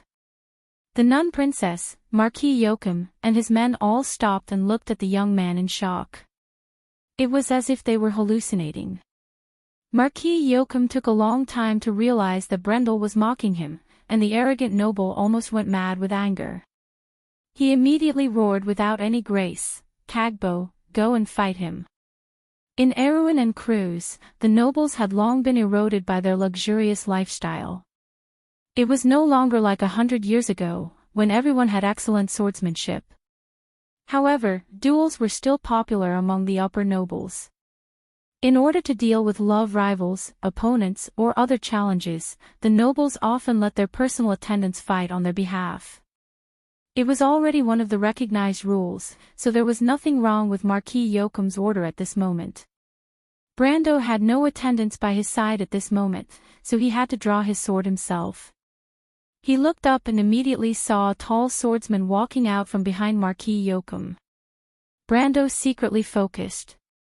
Although he had angered Marquis Joachim and tried to make him attack him, he did not have the slightest intention of underestimating him. From Marquis Joachim's description, Scarlet should have been injured by his subordinate. Although Scarlet's combat skills were not as good, she was still at the peak of the gold rank. For him to be able to take her down so easily, he should at least have the strength of an elemental awakener. Speaking of elemental awakeners, Erewhon only had a few people who had this strength. When he saw the swordsman walk out, he recognized him at a glance. It was him, Devard the Eagle, the man who was as famous as Bugha the Cross and Sylvia the Silver Knight, was known as one of the three great swordsmen of Erech. However, this person was different from Bugha. He and Sylvia both served Duke Erech. Why would he appear beside Marquis Joachim at this moment? Brando was slightly stunned. I originally wanted to release 2 chapters, but something came up at the last minute. I will release 1 chapter first. Love everyone in the group. If you like this work, you are welcome to come to Chidian. Calm to vote for me. Your support is my biggest motivation. Chapter 536. Devard walked out from behind Marquis Joachim. He had inherited the long face and high cheekbones of the people of Erech. However, his fingers were a quarter longer than the average person's. As the saying goes, a person with a strange appearance is a strange person. Devard the Eagle was one of the 3 most famous swordsmen in the Erech province. In his early years, he studied under the famous master swordsman Olaf. Later on, he surpassed his master and created his own eagle strike sword style. Devard used a long, narrow sword that was good for stabbing. When attacking, it was as cunning as a venomous snake, which coincided with his swordsmanship. I wonder what this person's intentions are with Marquis Joachim under the alias of Cagbo. Brando thought for a moment and raised his sword. However, Princess Magadol pulled him back and said, "Sir, this person has the strength of an elemental awakener. I'm afraid you are no match for him." Brando already knew the identity of the nun beside him. Hearing her words, he couldn't help but have a good impression of her. He had long heard that the nun princess was gentle and kind. She had once taken in a large number of refugees in the name of the Holy Cathedral during Oween's civil strife. Unfortunately, the good did not have good karma. It was said that her final fate was extremely miserable, and it seemed that she was poisoned to death by her own husband. How do you know I'm not a match for him? Brendel sighed inwardly at the fate of a beautiful woman. You. The princess' beautiful brown eyes widened. She thought to herself, this person doesn't know what's good for him. She was clearly worried about him. Devard waved his sword and said impatiently, "Are you ready?" "Wait." The nun princess stopped him. She turned her head and stared at Marquis Joachim, who was covering his bloody face. Marquis Joachim ordered his servants to fight on his behalf. However, we are going to fight in person. According to the rules of the nobles, this gentleman can ask for more stakes. Marquis Joachim gritted his teeth and stretched out his left hand. A servant beside him carefully ran over and removed a ring from his hand. The Marquis nodded and gestured for the servant to bring the ring over. "All right, this is my wager. Shall we begin the duel now?" he asked, glaring at Magadol and Brando like a venomous snake. Brando did not know that there was such a thing in the duel between nobles. He was slightly startled, but the hidden soul in his body immediately occupied the surface of his personality. With Sophie's character of taking advantage of every opportunity, of course, she would not be so generous as to let go of any benefits. When he saw the ring that Marquis Joachim took out, his eyes lit up slightly. The snake curl ring. This guy was worthy of being a member of the royal family. He had some good stuff on him. Lord Marquis is so impressive, a ring is so expensive. But Brando pretended not to know the value of the ring and sneered. Princess Magadol could not help but cough slightly, and her face was a little red. The snake curl ring of Marquis Joachim was the work of the dwarf rune master Pinot. It was priceless. It was rumored that although this marquis did not have a good reputation, he was very generous. There was no rumor that he was stingy, and there were many people who spent money like it was water. Now it seemed that it was true. Marquis Joachim was almost driven mad by Brando. He could not help but snort coldly, "This is a magic ring. It can block a fatal attack for you. Do you know its value, country bumpkin?" "Oh." Brando's face was full of, "So that's how it is." Marquis Joachim took a deep breath and felt that he would die from anger if he continued to talk to this guy. He simply threw out a bag, and a pile of shiny gold coins spilled out of the bag. But Marquis Joachim did not care about the money at all. He just scolded, "Then this is enough to buy your life, bumpkin." The bag of gold coins was at least 100,000 Tor coins. Brando thought to himself that this was a fat sheep, but he immediately nodded, indicating that it was enough. Marquis Joachim scolded in his heart again. Princess Magadol felt her face turn red, but she still said calmly, "My side has said that there is no problem." Then, as the witness, I announce that the duel can begin. A duel is a noble's etiquette. I hope that both parties will adhere to their status as gentlemen and promise to abstain from any despicable acts during the duel. No sneak attacks, no poison, no mercy, and no killing. The nun princess's voice was gentle. She was probably the most gentle and anti-violence witness in Erewhon's history. At this moment, Brando and Devard, who went by the pseudonym Cagbo, raised their swords and swore. Both of them knew that this was just a formality. There had never been a duel between nobles that did not involve bloodshed. Once the duel began, the nobles would tear away the last of their gentleness. Devard put down his sword and signaled Brando to make the first move. As a master of a sect, although he was using a pseudonym, he did not put down the airs of a master. His opponent was just a young boy. If he were to make the first move, this famous eagle swordsman did not think that he could afford to lose face. However, Brando did not have such concerns. With the mentality that he would be a bastard if he did not take advantage of the situation, he immediately assumed an offensive stance. Military swordsmanship. Devard snorted contemptuously in his heart. Brando's sword went straight for Devard's heart. His modified military swordsmanship was extremely murderous, and every strike was aimed to take a life. Devard blocked with his long sword, and the two swords clashed in midair. Brando held the hilt of his sword with both hands and slashed diagonally at Devard's sword. The eagle swordsman immediately felt that something was wrong. There was no such dangerous fighting style in the military swordsmanship. However, his decades of swordsmanship experience were not for nothing. With a flick of his sword, he managed to separate his sword from Brando's attack. He took a step back and frowned slightly. After one exchange, he was actually on the defensive side. His opponent's military swordsmanship was extremely strange to him. However, before he could figure out his next move, his heart suddenly tightened. His experience turned into a sense of crisis and made him react. He saw that after Brando's sword was deflected, Brando was charging towards his chest. The eagle swordsman felt a chill in his heart. He subconsciously pulled out a short sword with his left hand and placed it in front of his throat. Brando was close to him, and with a clang of metal, Devard's left hand trembled slightly. There was a shallow line of blood on the short sword in his hand and on his neck. Devard felt a chill run down his spine. His opponent was crazy.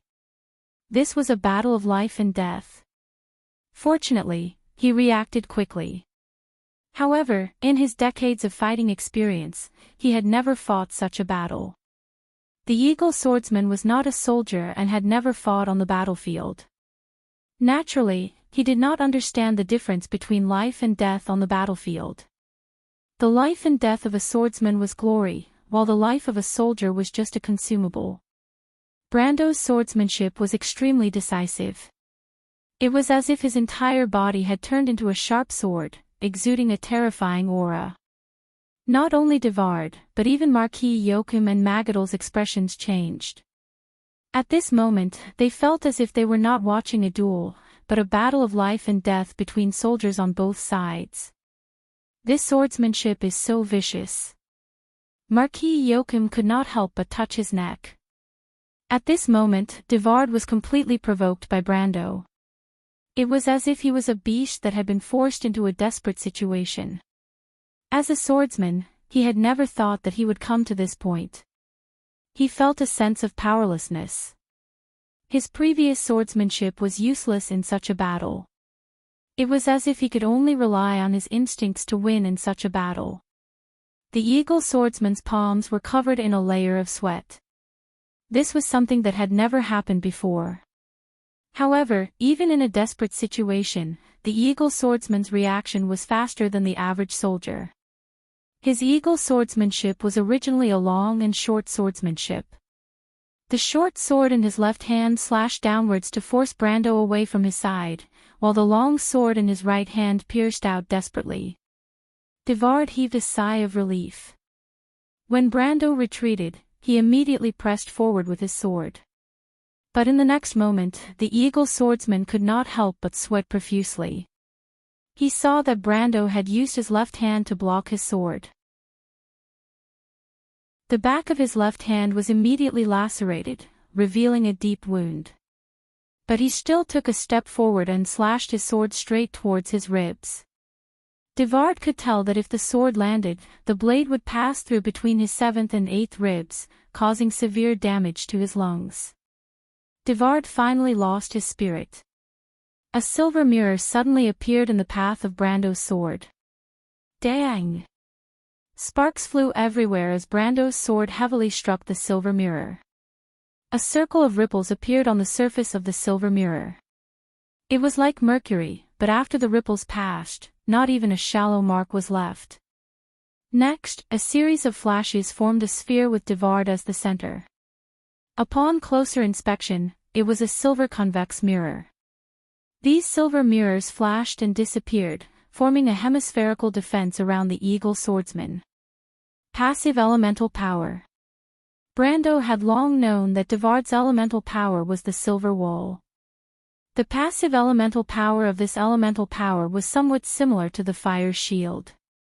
It would automatically defend the elemental power from external physical attacks. Of course, this was not an absolute defense. As long as the attacker's strength exceeded the elemental power's limit, this layer of defense could be easily broken.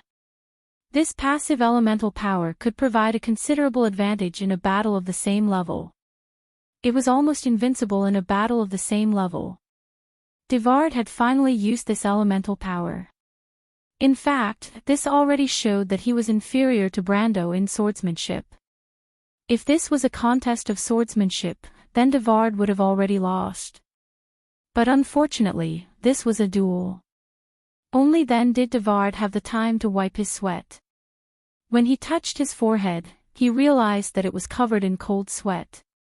He looked up at Brando, unable to believe that this youth who was much younger than him had such superior swordsmanship. It was clearly military swordsmanship, but it was not. When he was young, he had been taught by the sword Saint Darius.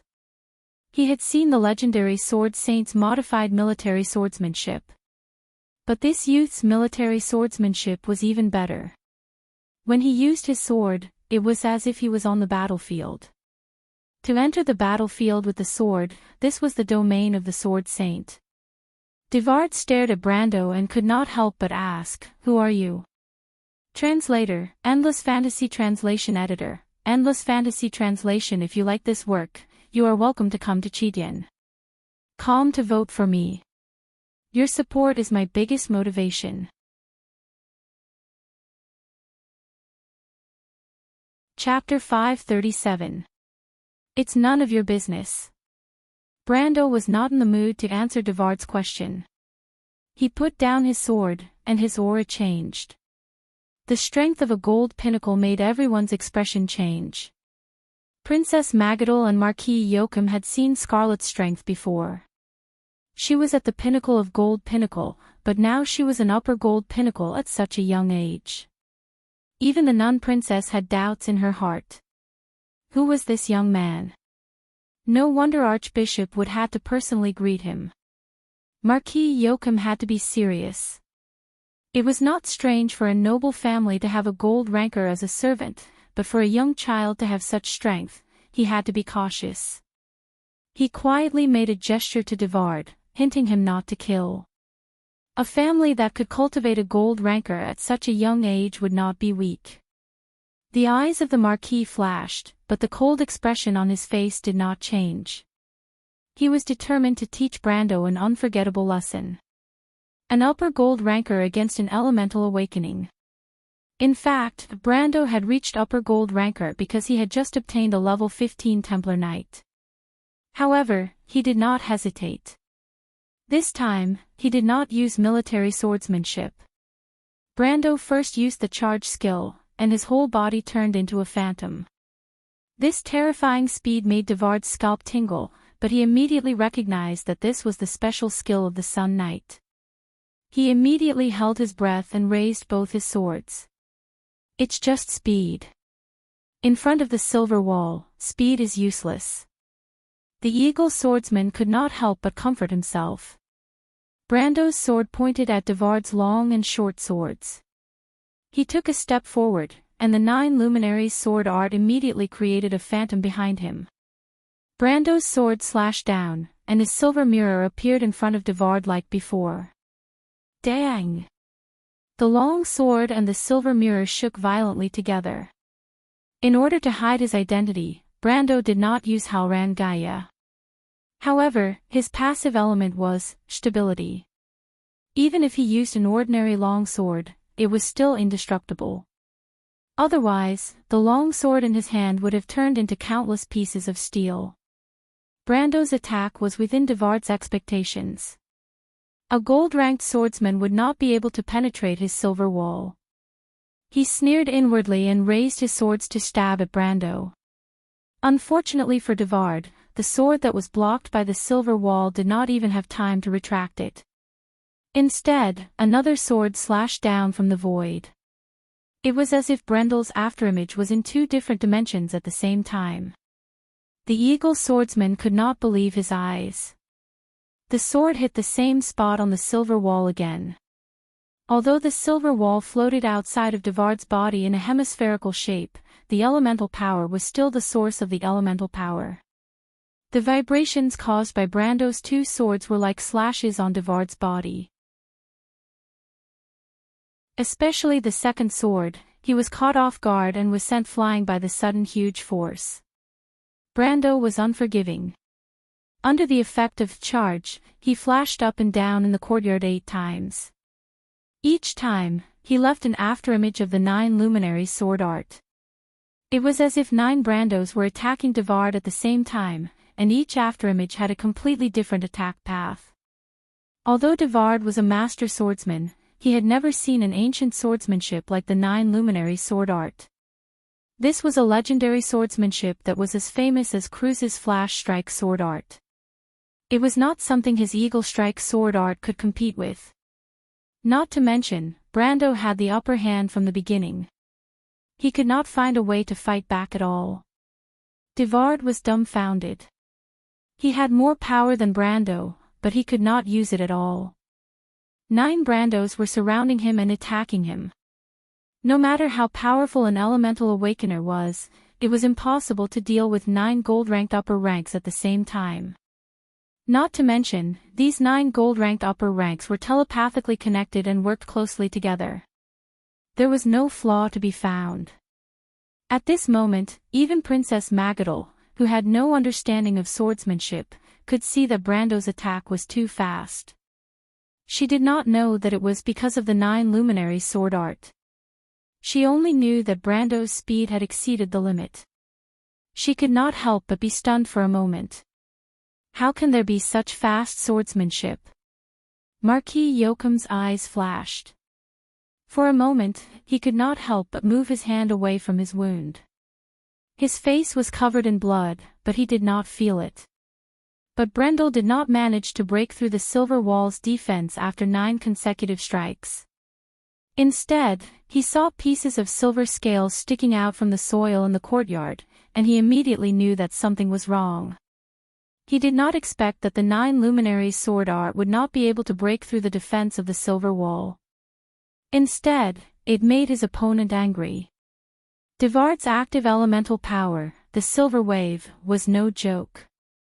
Once the great swordsman decided to use his active elemental power, this battle would likely become a bitter one. He had to end this quickly. Brando took a deep breath.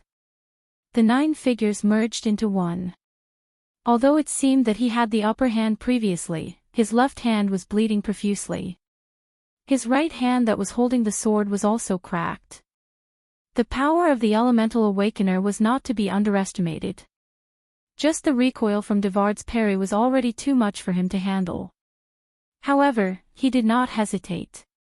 His body stopped, and the long sword in his hand was already slashing towards Devard's wall of light. The eagle swordsman Devard was forced to this point by a junior who was 2 realms lower than him. At this moment, he was extremely angry. He gritted his teeth and raised both his swords to block Brando's attack. The 3 swords clashed together. A large amount of sparks flew in the air. The golden sparks jumped and landed on the ground. With a crisp crack, the dagger in Devard's hand was broken. The eagle swordsman was shocked. Swordsmen of his level all used famous swords. This short sword was called Kai's Fang, and was a famous rune short sword.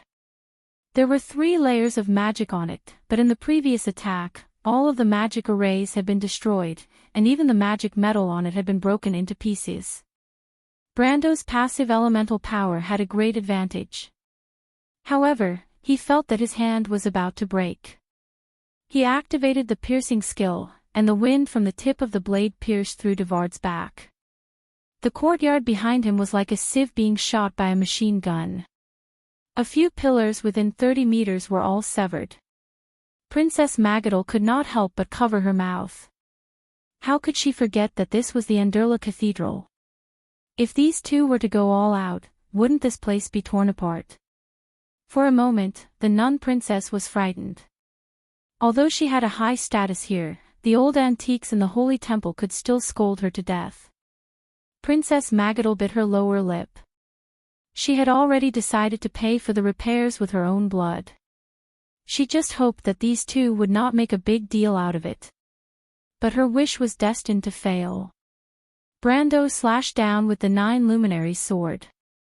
This time, Brando activated the Ghost Knight's crystal's 30% strength and the piercing skill. With a loud bang, he and Devard retreated 7 steps. With a loud bang, half of the courtyard collapsed. This time, Marquis Yoakum's face changed. He never dreamed that Brando would be so strong. If the two of them really tore down the Anderla Cathedral, he would have a hard time as well. At this time, he finally reacted and made the most stupid decision in his life. Damn it, stop. But Brendel turned a deaf ear to his words. How could he stop now? He was still retreating, but the 9 luminary sword was still working as usual. He created another phantom and slashed at Devard. The falcon swordsman was going crazy. He had no idea what Brando's strange swordsmanship was, but he saw with his own eyes that he and Brando were retreating. But in the next moment, Brando slashed at him again. What is he doing? Devard's heart was filled with grief and anger. It was as if the swordsmanship he had practiced for decades was a joke in the eyes of others. He finally could not help but explode. He did not even listen to Marquis Yoakum's orders. He roared, "Silver Wave!" Brando slashed down with his sword. At the same time, silver blades appeared in the air. There was no warning at all. Brando and his phantom were instantly cut open, and blood flowed out. It was as if these blades appeared on his body in an instant. They did not even need to fly. This was the power of elemental strength. Active elemental strength was the biggest difference between elemental strength and those below the gold rank. The power of active elemental strength was unimaginable. Just like Mephisto's Grey Realm, it was not a power that could be reversed with ordinary skills. The Silver Wave was just like that. Its power was to damage all enemies that stepped into its range. There was no time to attack. Once damage was inflicted, it would automatically inflict damage, ignoring all defenses. Elemental strength was above the law. Nothing could stop it. Brando already knew this. He was covered in blood, but his expression did not change. His determination to attack was not shaken at all. Skills were activated in his vision one after another. The Fool's Talent Frenzy, the Ghost Knight's Crystal, Pierce. The moment the inheritance of the Dark Dragon took effect, the whole temple shook. The nun princess's face was pale. This was elemental resonance, the true power of elemental activation. At this moment, Brando had already stepped into the realm of elemental strength. Although it was only for a moment, it was enough. His power directly penetrated the elemental wall and reached another level, even surpassing the elemental awakening stage. Even if the green sword Saint Veronica was here, Brando would only be slightly inferior. And Devard, who was in the situation, was so scared that he almost stopped breathing. He looked up and saw that there was only one sword left between heaven and earth. Brando's sword passed through the silver wall without any hindrance. It was not that the power was too strong, but that there was no resistance at all. Active elemental strength, spatial fault. A flash of blood, and Devard's screams resounded through the sky. Marquis Yoakum and Magadal watched as the famous master swordsman's right arm flew high into the sky. Brando had no intention of killing in the Holy Cathedral. If he really did so, things would be troublesome. But he had to teach him a lesson. He and Erek were destined to be enemies. Especially during this period of time in Ampere Seal, it was better to have one less enemy. He cut off Devard's right arm. He knew that with Erek's power and his relationship with the Holy Cathedral, it would not be difficult to heal this famous master swordsman. Limb regeneration was a very complicated spell, and the materials needed were astronomical for the average person. But for Grand Duke Erek, it was nothing. Even if he used magic to reattach the arm, he would not be able to use it for the time being. This meant that for the time being in Ampere Seal, the Grand Duke's right-hand man would be useless. Brando kept his sword, and the dissipating power immediately surged in all directions. The power of elemental awakening was terrifying, and the surrounding buildings immediately cracked and collapsed when it came into contact with them. Anderla Cathedral was about to face the biggest catastrophe since it was built, but at this moment, a majestic and solemn power descended from the sky, calming the violent power. The entire courtyard was suddenly enveloped in a sacred atmosphere. Brando turned his head with his face full of blood and saw Archbishop Wood walk out of the quiet room with a dark face. Damn, how could I forget that this guy is still here? Brando cursed in his heart. He was so impulsive that he only cared about crippling Devard that he forgot that the Archbishop of the Anderla Cathedral was still here. This was fun. He and Marquis Joachim tore down a large part of the cathedral in front of him. This was a big joke. This. Lord Archbishop, as you can see, I didn't mean to. Brando immediately coughed and replied dryly. Wood looked at him unhappily, then looked at Marquis Joachim. Ah, Lord Archbishop. Marquis Joachim's eyes flashed when he saw Wood, but he still bowed gracefully. No more, begging for next month's votes. If you like this work, you are welcome to come to Chidien. Come to vote for me. Your support is my biggest motivation.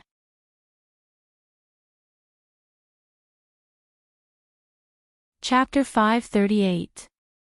The Holy Cathedral was in a mess, and Marquis Joachim, one of the main culprits, had already left. Brendel glanced at Archbishop Wood. Lord Archbishop, you shouldn't have come out. His previous joking attitude was replaced with a serious tone. If I didn't come out, wouldn't you have destroyed the entire temple? Do you know how long this temple has existed for? Archbishop Wood raised his eyebrows slightly and replied in an annoyed tone. Brando smiled awkwardly and turned to Princess Magadol. I haven't thanked you yet, Your Highness.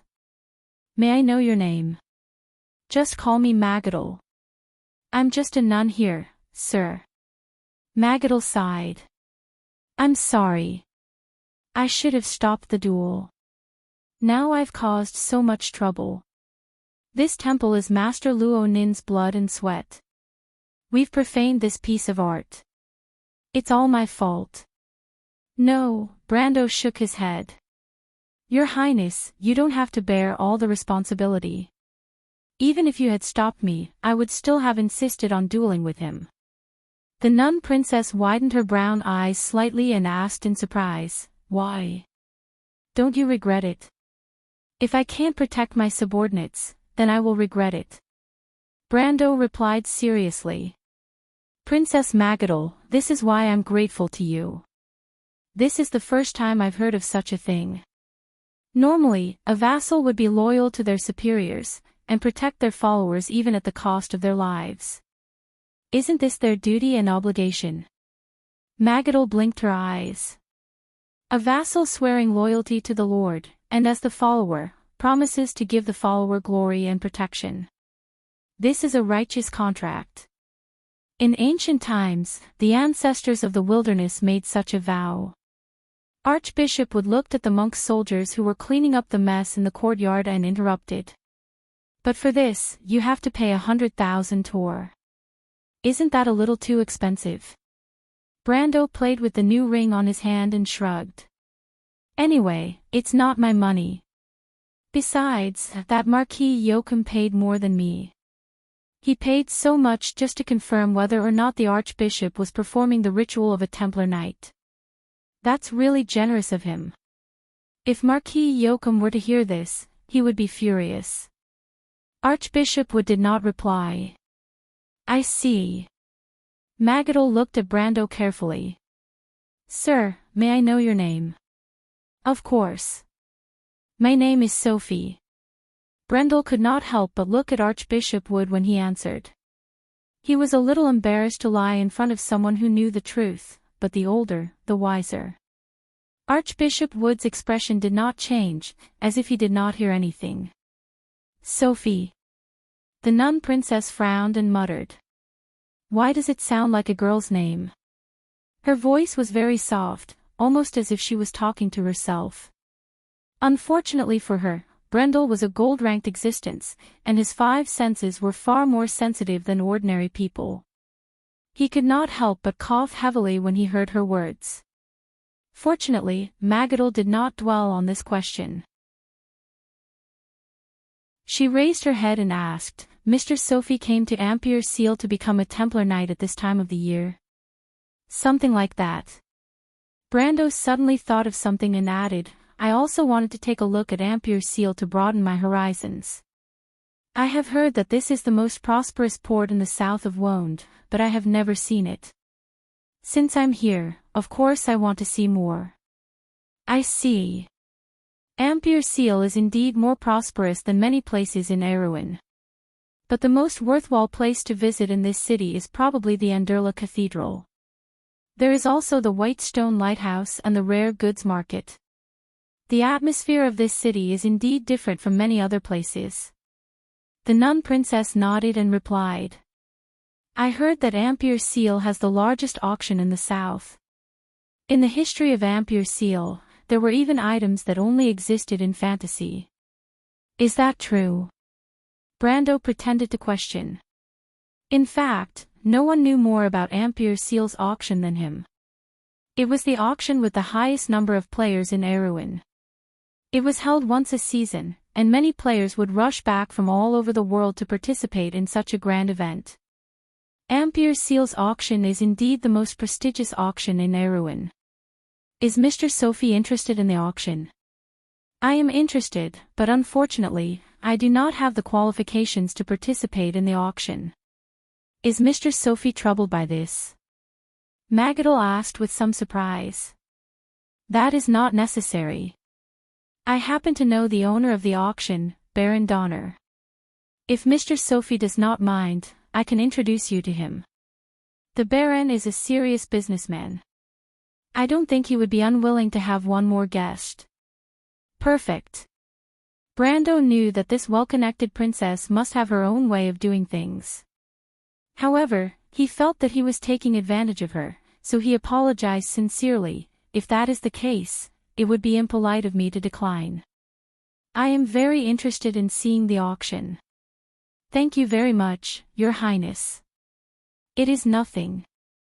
Princess Magadal smiled at him, as if she was very satisfied to be able to help others.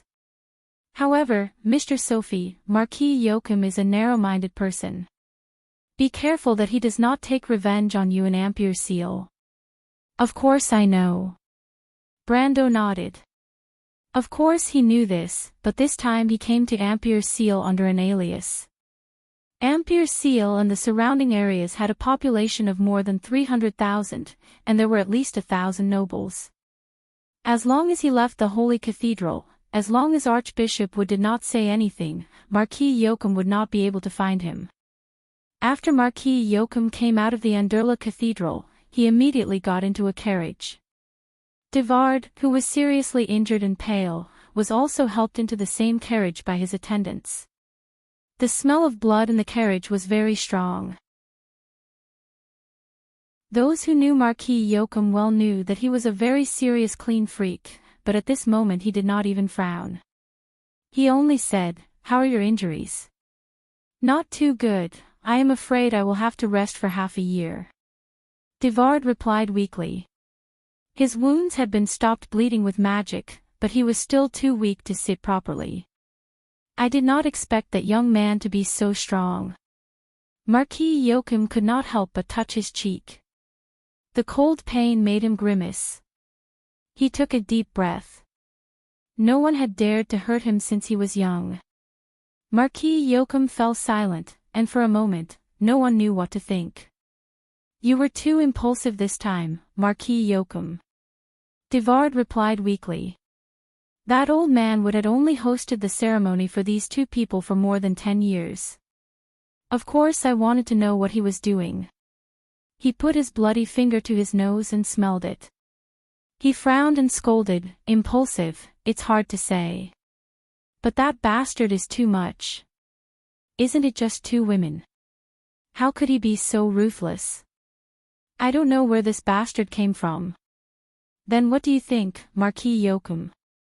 Magadal does not seem to know him, then he should not be on my lovely niece's side. Marquis Joachim's face was gloomy. Probably a descendant of the ancient nobles. It is said that the late King Eric had the support of several hidden noble families. These nobles are more or less related to Cruz. But I don't know why that old man is looking for them at this time. Does he want to extend his term? My lord, this is to our plan. Devard suddenly struggled to sit up. Just stay here, what are you so nervous about? Marquis Joachim changed his usual frivolous image and coldly glared at Devard. The dignified swordsman actually froze under his glare. Is it that easy for a magistrate to extend his term of office? Even the largest force in Kurlutz can't influence the decision of the Holy Cathedral. You have no brains at all. I think that old man wants to struggle, but let him be. It has nothing to do with us. Marquis Joachim said as he lifted the curtain of the carriage and cast a cold glance outside, secretly grinding his teeth. Coming out of the Holy Cathedral, Amandina heard that Brando had a conflict with another marquis. She could not help but roll her eyes at him. But this was already good enough. Because Brando stood up for them, she did not take out her status as a lady to scold him. Brando was almost used to it. He was like a noble, but after all, he was not one. This was really a case of kindness not being rewarded. Fortunately, there was still Scarlet. This red-haired girl from the mountain village made Brando feel a little relieved. But he did not know what this girl was thinking. She was distracted all the way, and from time to time, she would raise her head and look at him with a strange expression. This made the noble lady beside her who wanted to be on the same side very speechless. The streets of Ampere-Seal were extremely prosperous. This grey and white port was famous for its commerce. Legend had it that its streets were paved with jade and gold. Of course, this was an exaggeration, but this city could really mesmerize anyone who saw it for the first time. Brando did not want to go back for a while, so he brought the two beautiful girls on the streets to show off. As a man, it felt good to bring two beautiful girls shopping, especially when he did not have to carry things or stand outside the shop for half a day. Brando snickered as he opened the profession panel. On the profession panel, there was a new profession, Templar Knight, with a total of 15 levels. Below it were 3 skills, Blood of the Sun, Conflicting Aura, and Crown of Thorns. There was nothing to study about them. He had sorted out the details of this profession very carefully in the game. Moreover, the main purpose of this profession was to obtain skills. The other useful skills of the Templar Knight could only be learned after level 30. Brando did not want to raise the level of this profession to that high for the time being. He opened the panel, glanced at it, and then began to upgrade the skills. First, he upgraded Conflicting Aura to level 10. Then, he upgraded Blood of the Sun and Crown of Thorns to level 5. Because the Templar Knight was an advanced profession, the basic experience of its skills was calculated according to the level of an intermediate skill.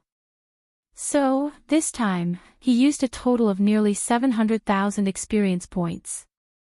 Fortunately, Brando had been continuously extracting the experience points from the fragments of Mavikart's tome.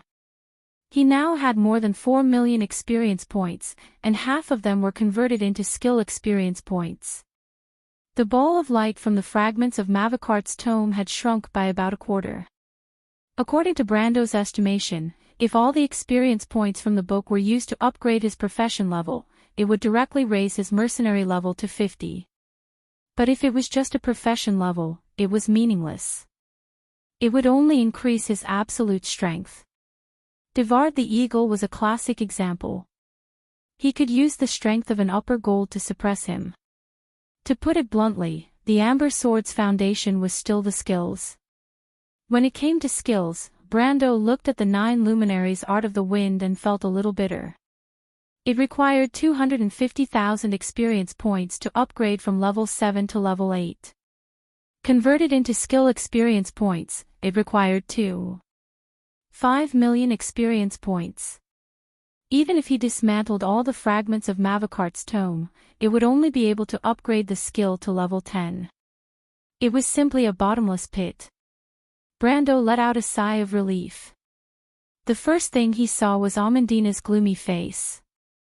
He didn't know why, but at this moment, he suddenly had the idea that a noble lady like her would be very suitable to wear glasses. Brando was a man of action, so he did what he said. Ampere Seal was full of shops selling all kinds of rare treasures. Brando easily bought her a pair of magic glasses from the Hazel people. Brando didn't do it on a whim. Amandina often had to work at her desk in the territory, and this pair of magic glasses was said to have the power to protect her vision. It was very suitable for this noble lady. Of course, only Brando knew whether it was out of concern for his subordinates or to satisfy his bad taste. Although Amandina didn't want to, it had to be said that the way she gritted her teeth while wearing the glasses was different. She looked like a serious bespectacled lady. The three of them strolled around until the sun was setting. When the main commercial streets of Ampere Seal were dyed a bronze red, they returned to the inn with a large pile of gifts. When they returned to the inn, it was almost time for dinner. However, Brando found that a few of his main subordinates had been waiting for him for a long time.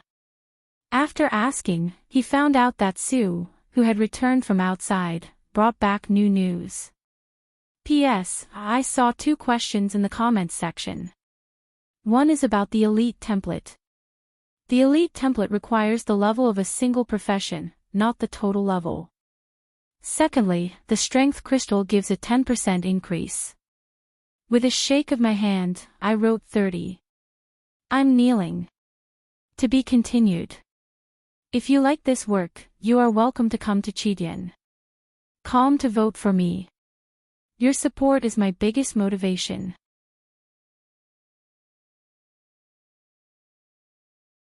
Chapter 539.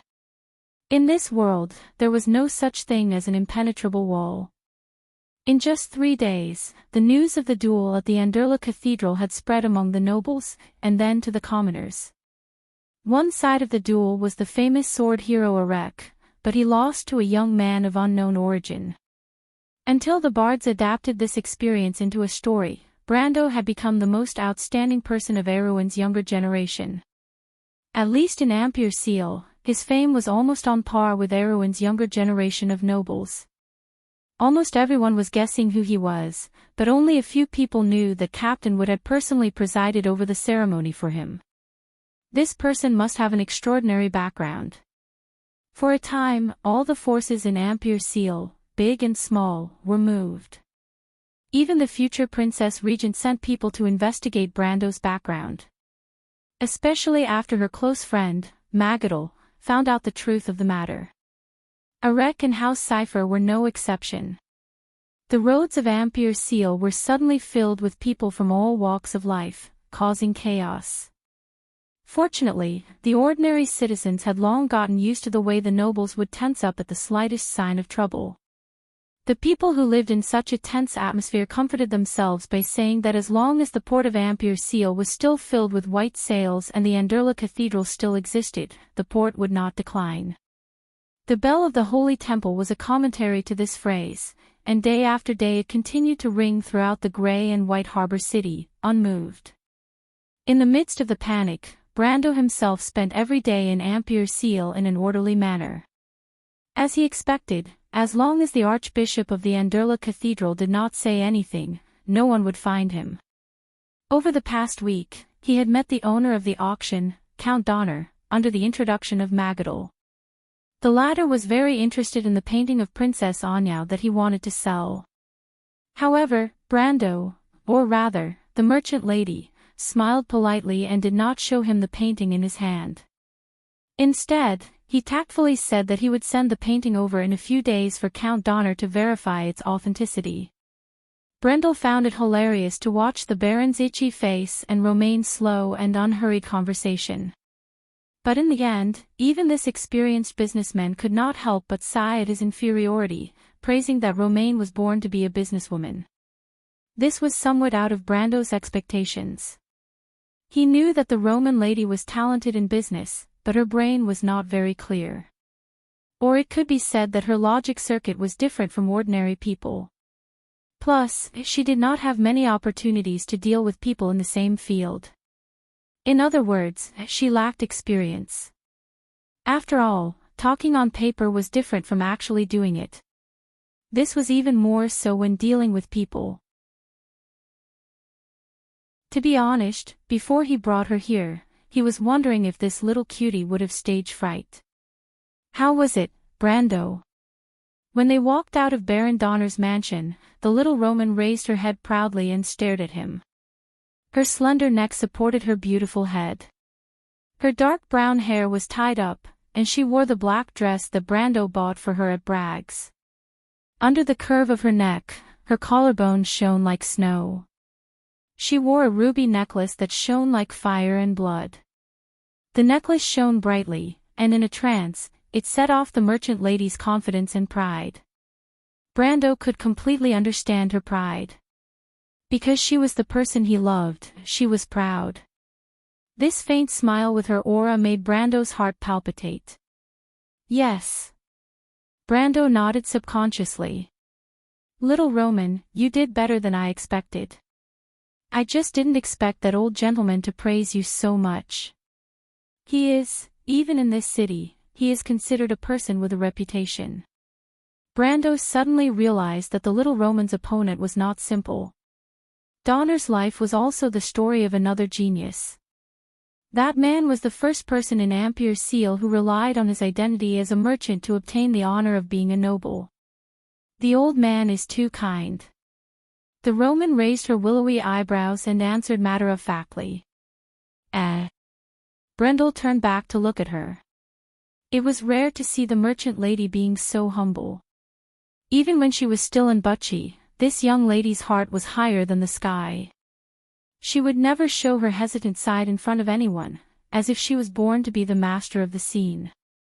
If there is desire, there will be a weakness. The little Roman replied in an unfathomable tone, but the second half of the sentence was leaked. Aunt said that if someone uses Brando and the little Roman to make a deal, the Roman will also feel distressed. The first half of the sentence sounded reasonable, but the more Brendel heard, the more ridiculous it became.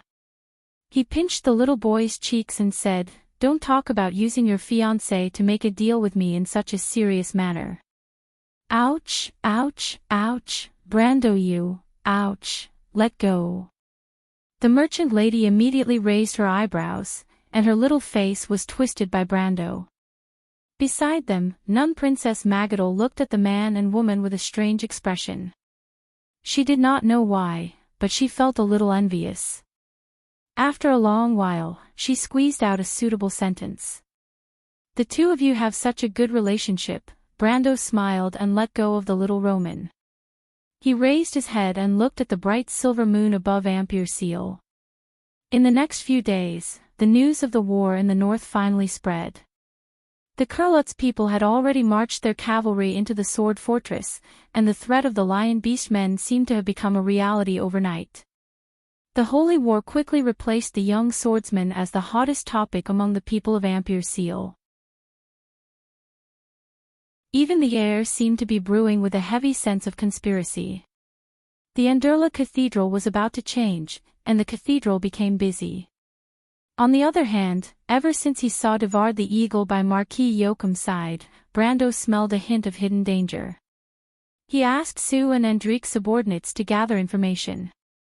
Vampires were creatures that lived in the shadows, and spying was one of their best jobs. Madara had sent vampires to infiltrate humans several times to gather information, and Brando was just following suit. However, the news that Mephistopheles and Endrique found out only increased his suspicions. It was said that Erek was now staying in a castle in the south of Ampere Seal, and the castle was heavily guarded. Brando knew Erek's temperament very well. He was a cunning old fox, and if he was so cautious, he must be brewing some kind of conspiracy. It was a pity that the female vampire had tested the castle's defenses and could not do anything. This news made Brando feel a sense of urgency. He wanted to see Princess Griffin and warn her in advance, but it was a pity that the princess's manor was also heavily guarded. Otherwise, he would have wanted to sneak in at least once. The time for the meeting of the nobles was getting closer and closer, and in the end, Brando had to give up his suspicions about Erek. On the other hand, Archbishop Brando would send his confidants to inform him every day about the movements of the nobles in the Holy Cathedral. Of course, this information seemed to be floating on the surface, and as long as Brando moved his hands, he could find out. However, Archbishop Wood's actions saved him a lot of time, and on the other hand, he could rest assured about the movements of the Holy Cathedral. In comparison, Archbishop Wood was still presiding over the daily affairs of the Holy Cathedral of Fire and the Anderla Cathedral, and this message alone conveyed enough information. After settling down, Brando had to face the problem of how to sneak into the meeting of the nobles. This was the biggest problem he had to solve. He would not ask Archbishop Wood for help. After all, this was a matter of great importance and could easily be used against him. Not to mention that the Archbishop would definitely not agree. Brando himself was not willing to cause trouble for the Holy Cathedral of Fire for the time being. He thought about it, and only the news that Sue brought back a week ago was more reliable. Of course, it was actually not reliable news. In the middle of the month of recovery, 2 days before the meeting of the nobles, Ampere Seal faced the sea to the west, and the Shakrod Strait divided the narrow peninsula.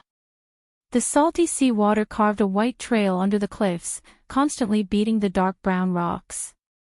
Geographically, Ampere Seal was located at the end of the northern branch of the Anseli Mountains, Barek Mountains, where the mountains met the sea.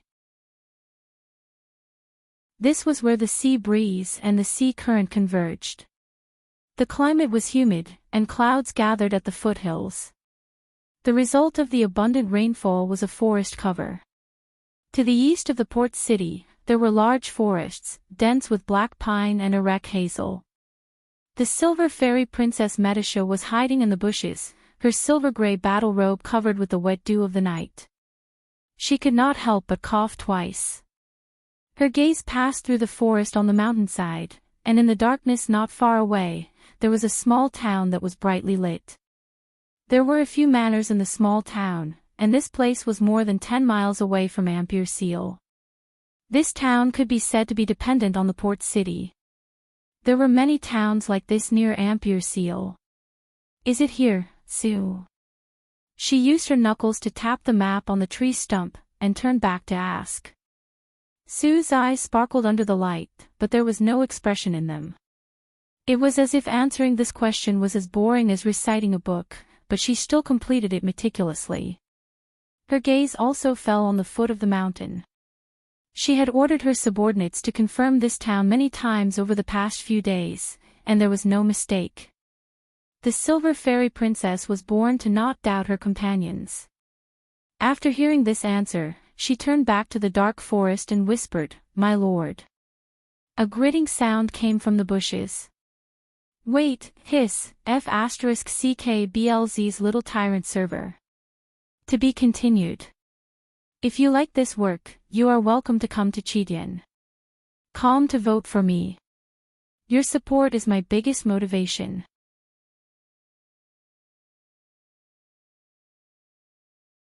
Chapter 540.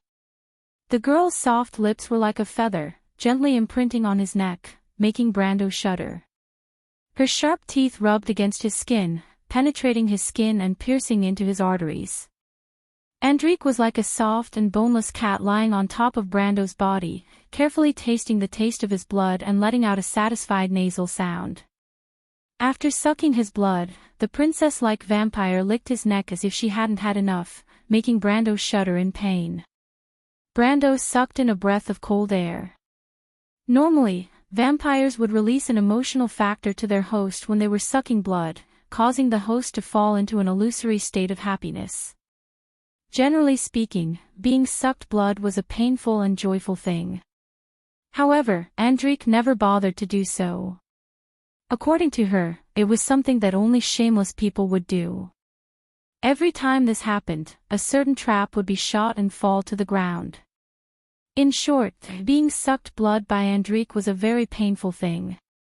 The only consolation was that every time the girl sucked blood, she would snuggle into Brando's arms like a lover, exuding a seductive charm. Enrich was definitely a femme fatale. Her well-proportioned and boneless body was completely pressed against Brando's chest, and Brando could almost feel two soft lumps touching his skin. The girl's curvaceous thighs stretched out from under the ruffles of her black dress, as white as jade under the moonlight in the wilderness. It really made one's imagination run wild.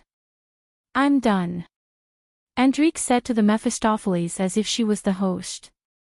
The vampire replied with an "oh." The blood descendants were like a hierarchical society. After the noble girl finished drinking her host's blood, the Mephistopheles kissed Brando's neck from both sides. "Hey hey." Brando was held down by the two gold-ranked vampires and couldn't move.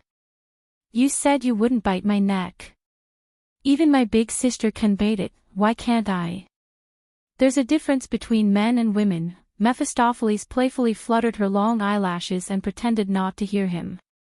She tucked her hair behind her ear with one hand and bent down to take a bite.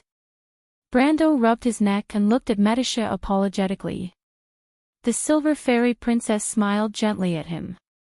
"My lord, now that you found out that you're with us undead, you'll encounter all kinds of trouble, right? Because they are not living creatures, they have to rely on something to entrust themselves to this world. This is the law of the dead." Only then did Brando remember that the little princess was also a ghost. However, she was probably the most beautiful ghost in the world. The silver fairy princess's long silver hair and armor glowed faintly. This was actually a special characteristic of a spirit body. Brando shifted his gaze away from her and looked towards the small town at the foot of the mountain. "How is it?" The small town at the foot of the mountain was silent in the darkness.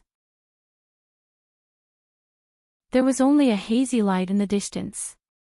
Only the elves could see so far and so clearly. Of course, the merchant lady could as well. "It's here," Sue answered. Sue said that it's here.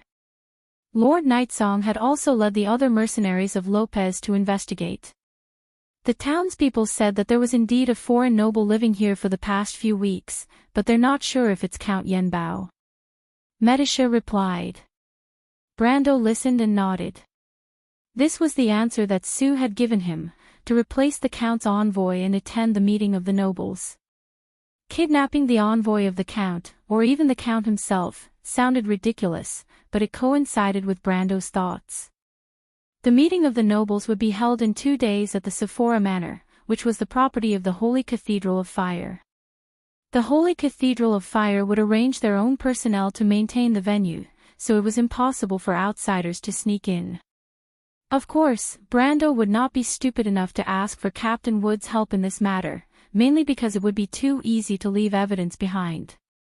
Besides, with the position of the Archbishop, he would definitely not agree. The only way was to pretend to be a noble. Now it was known that 5 of the 6 Grand Dukes were participating in this meeting. Among them, Grand Duke Vero and Grand Duke Karsuk had sent their own envoys. Grand Duke Cypher and Grand Duke Orek had gone personally. Corvado was the fief of the royal family, so the envoys of the eldest prince would naturally go as well. Only Grand Duke Grenoires maintained his usual indifferent attitude and did not even have the mood to send an envoy. Of course, as long as Brando's brain was still working, he would not want to pretend to be these people. For the same reason, the 2 marquises and Prince Lu Kuo were the same, leaving only the 5 special counts of Erewhon. Count Ranner was naturally impossible. Count Vito Kin was also ruled out as the commander of the Black Blade Squad, and Count Janalesu was the commander of the Royal Fleet, so he could not choose either. Therefore, Brando could only pretend to be 2 people left. One was Count Cordo of Grey Mountain, and the other was Count Yenbao. However, Count Grey Mountain's territory was next to Corvado, so he must be familiar with it. In contrast, Yenbao was located at the northern border of the kingdom and was the weakest special count. Its count rarely dealt with the other nobles of the kingdom. It could be said that he lived in seclusion. Even Brando, a player who usually ran around, had never seen this count, and even fewer people in the noble circle of the kingdom were familiar with him. With such a comparison, the answer was clear. It doesn't matter if it is or not, let's take a look first. Kidnapping a noble's envoy sounded simple, but Count Yenbao was still a special count. How could he not be heavily guarded? However, Brando believed in the strength of his subordinates, so he decided to take a look first. Count Yenbao's manor was located in a secluded forest near the town. This count did not have any reliable friends in Amperseel, so the manor was rented temporarily. Amperseel often had merchants and nobles from all over the kingdom, so there were many manors like this in the vicinity. Before coming here, Sue had already sent people to inquire about this manor. This manor was the property of a merchant who did not have any background. This news also made Brando feel more at ease about the whole plan. The group quietly snuck into the erect hazel forest less than 100 meters away from the manor. The bushes here were dense, and at this distance, they did not have to worry about being discovered by the manor's guards. However, even so, Brando still ordered Medisha to stay further away. The fairy princess's slightly glowing silver armor was really suitable for stealth operations. He simply let her and Scarlet lead the Fireclaw lizard men to set up a suitable distance. If there were any accidents, at least they could provide support. No matter what, their next move could be said to be a little crazy, and Brando had to be careful. Beside Brando were the mercenaries of Lopez, the two cute Miss Vampires, and Enrich's black derivatives, the Blood Descendants. These Blood Descendants were all young boys and girls, and their strength was between the peak of iron and the beginning of silver. However, they were exceptionally good at stealth operations, and were not inferior to the experienced mercenaries from the 10 cities. In addition, there was also an extremely untimely presence. Miss Merchant had quietly followed Brando without anyone's permission. When she walked, she was like a little kitten. If she had not been sneakily following behind Brando, even Brando himself would not have noticed this little fellow. It had to be said that this was an incredible stealth talent, especially when she had not been specially trained. Even the best fighter in the mercenaries of Lopez, Nightingale, could not help but praise her. However, from Brando's point of view, it was more like this young lady was born with these skills that could be used to do bad things. In short, the word virtuous did not apply to Miss Merchant. However, Brando had also thought it through. Instead of letting this little thing play tricks in places where he could not notice, it was better to keep her by his side. At least he could monitor her and prevent her from causing any trouble. Therefore, after strictly ordering the Roman to stay within 5 feet of him, he decided to let this young lady do as she pleased. It seemed that the little Roman was quite satisfied with Brando's order. In fact, she just wanted to go on an adventure with him. After settling this little interlude, Brando released a few wind spirit spiders. The wind spirit spiders could not share his senses, so their use in scouting the terrain was minimal. However, they were extremely useful in monitoring the surroundings. Then he raised his head and looked in the direction of the manor, and asked, "How many guards are there?" "I can clearly see one at the main entrance, but I don't know if there are any hidden sentries, my lord." In the dark, a vampire's vision was much better than a human's, so one of the vampires immediately answered. Brando was quite satisfied with this answer. Behind the layers of trees, it was difficult to clearly see the manor from 100 meters away. He nodded and used the wind spirit spiders to sense if there were any hidden sentries. He was about to order everyone to approach the manor when the Roman suddenly said. The Roman saw that there were still people in the manor. "I saw someone by the fountain in the courtyard." "Oh, he seemed to have kicked something." He bent down to pick up the stone and threw it into the fountain. Everyone looked at the merchant lady in shock. Brando then remembered that there was a human-shaped self-driving radar beside him. He suddenly felt that it was a great idea for the merchant lady to follow him. He quickly asked, "Did you see any hidden sentries?" "Hidden sentries? He's the one who hid."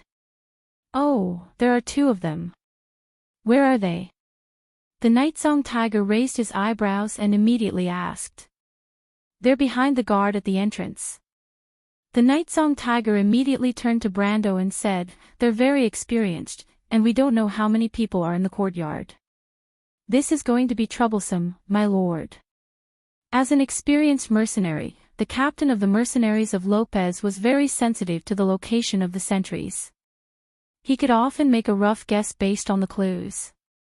Brando had always trusted his judgment, so he nodded and muttered, "Do you have any ideas?"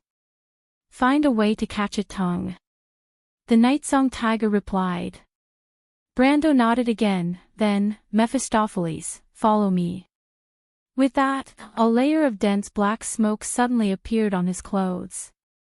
This layer of black smoke quickly enveloped the conspicuous red blessings and Halran Gaia. Brando did not want to expose his identity, so the best choice was to disguise himself as a member of the Dark Church. He pulled up the hood of his cloak and was about to leave, but at this moment, the Roman suddenly took out a small and exquisite silver cage and said with a proud expression, "Brando, do you want to catch someone? Roman will help you." Before Brando could react, the Roman clapped her hands and chanted, "The person in the cage, the person in the cage, who took away your freedom." She clapped her hands, and a white light flashed in the cage, and a small person appeared in the empty silver cage. Brando and the others were not surprised. Enrich, Mephistopheles, and the other vampires looked at the merchant lady in shock. "What is this?" Brando immediately stopped and looked at the terrified little person in the cage. "My lord," the vampire who spoke before had a strange expression, This is the guard at the entrance. Dark witchcraft." Brando was stunned. To be continued. If you like this work, you are welcome to come to Chidien. Calm to vote for me. Your support is my biggest motivation.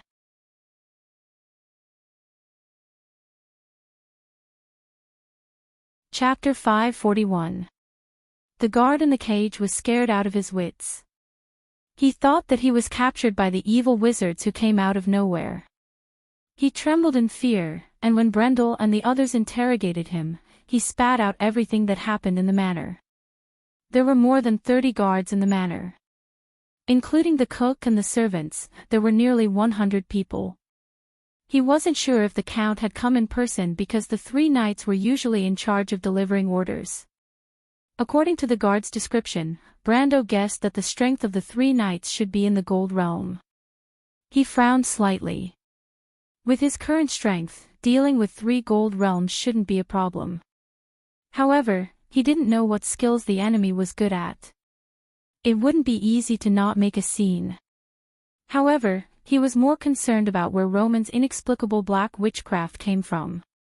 Little Roman's eyes rolled around, saying that her big sister taught her. As for who her big sister was, no one could say for sure. She held the cage and explained how the spell worked. The cage could imprison any creature in the witch's sight. As long as the former's will was not strong enough, they would be trapped by the spell. The target of the spell was not limited to 1 person, but up to 10 people. Brando listened for a while and understood that this was a reality illusion. As long as the target believed in it, the illusion would become reality. However, whether the target believed in it or not, it had to go through the subconscious first. However, this spell was not omnipotent. With the level of this spell, it was more than enough to imprison a guard in the upper level of the Iron Realm. However, it was not so sure if it was used against stronger enemies. Bewitching people and tempting the dark side of people was a classic black witchcraft. The little Roman covered the cage with a black cloth. This way, the person in the cage could not sense anything from the outside world.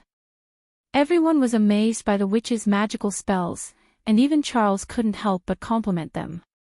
As law wizards, their spells were magical in the eyes of ordinary people, such as building a bridge out of thin air, turning into a wall, and even melting steel at high temperatures. However, the law wizards manipulated the lines of law in the world of Vaunt, and ultimately, they couldn't break away from their own laws. They couldn't turn flames cold, and they couldn't turn ice hot, but witches were the exact opposite. Witches' spells were magical, and they could do many things that went against common sense. Therefore, the world did not like witches, because their magic was more inclined towards chaos. Some people even threatened that witches had an affair with Dusk. Of course, Brando knew that this was just nonsense. In any case, dark witchcraft wasn't considered honorable in terms of its power. He pondered for a moment. It seems that I have to find Aunt Jenny quickly to figure out what happened to you. It's a pity that I haven't heard from her. But then again, aren't you worried about my aunt at all? Romaine's eyes widened, and her flat forehead glistened. My aunt often goes out and only comes back home after a few months. It's been almost a year. Brando couldn't help but facepalm. All right, before we figure out the whole story, you're forbidden from using these strange spells in front of others. Do you understand? Why? My little Roman doesn't want to be tied to a stake and burned, right? Brando replied seriously. The Roman thought about it seriously and nodded. He also felt that this wasn't a good idea, so he agreed. Okay, Brando. Most of the people were used to the way the two talked, so they silently waited for Brando to make a decision. Brando looked in the direction of the manor and called the guard in the cage to ask about the general distribution of the guards in the manor. Because the Roman had covered the silver cage with a black cloth, the guard didn't hear anything before. Now that he was called out to ask again, he still looked frightened. Brando listened carefully to the guard's description and asked without any change in his expression, "Are there people patrolling?" The guard nodded like a chicken pecking at rice and stammered, "Yes. Yes." Master Wizard, Brando quickly understood that there was a group of cavalry patrolling the manor, and they would pass by about once every half an hour. This was the information he needed to know. He then tapped the cage and put down the black cloth again. He asked the Roman, "Since you can catch him, you can let him go, right?" The little Roman nodded quickly, as if she was afraid that Brando would think that she wasn't strong enough. That was more than enough. Brando continued with a series of threats and promises, trying to intimidate the guard into not revealing anything about their encounter. You know, it is very easy for a mysterious wizard to frighten a normal person. Therefore, everyone knows that they have all kinds of methods to kill people, and even make them suffer a fate worse than death. One of the most famous methods is to cast a curse. Brando pretended to cast a curse on the guard that if he didn't listen, his body would fester and he would die. Then, he asked the little Roman to let him go. Brando didn't want to attract the attention of the hidden sentries in the manor. Although this black magic could create a reasonable illusion in everyone's mind for a short period of time, some people had higher willpower, and once they broke free, they would realize that something was wrong. Moreover, the guard was already frightened to the point of having a mental breakdown. Brando let him go, and he obediently stood at his post, afraid that the wizard would not be satisfied with him and directly turn him into a pool of pus. The next thing was simple. Brando waited for the patrolling riders to appear, and immediately asked the little Roman to use the same black magic to capture all of them.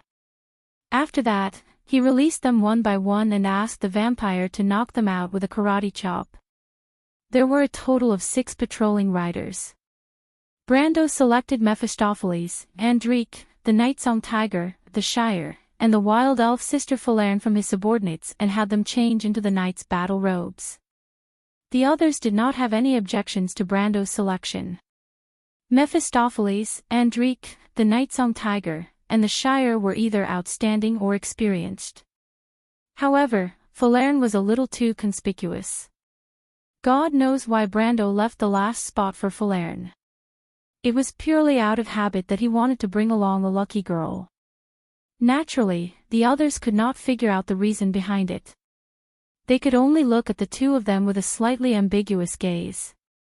Falerne thought about it and could not help but look at Brando suspiciously. However, she did not say anything and only nodded. Brando did not realize that his random decision made the others think that he had an affair with his personal secretary. Even if he did, He would not know whether to laugh or cry. This was just a small interlude. Brendel had already asked the patrolling cavalry's route, and now he led the others out of the forest as if nothing had happened. He rode on the cavalry's warhorses and continued to advance along the manor. Brando looked around the manor. Although most of the manors around Ampere Seal had a certain degree of defensive capabilities, these private manors were not fortresses. Moreover, the security around Ampere Seal was not bad. Therefore, the outer walls of the manor were at most used to guard against ordinary thieves.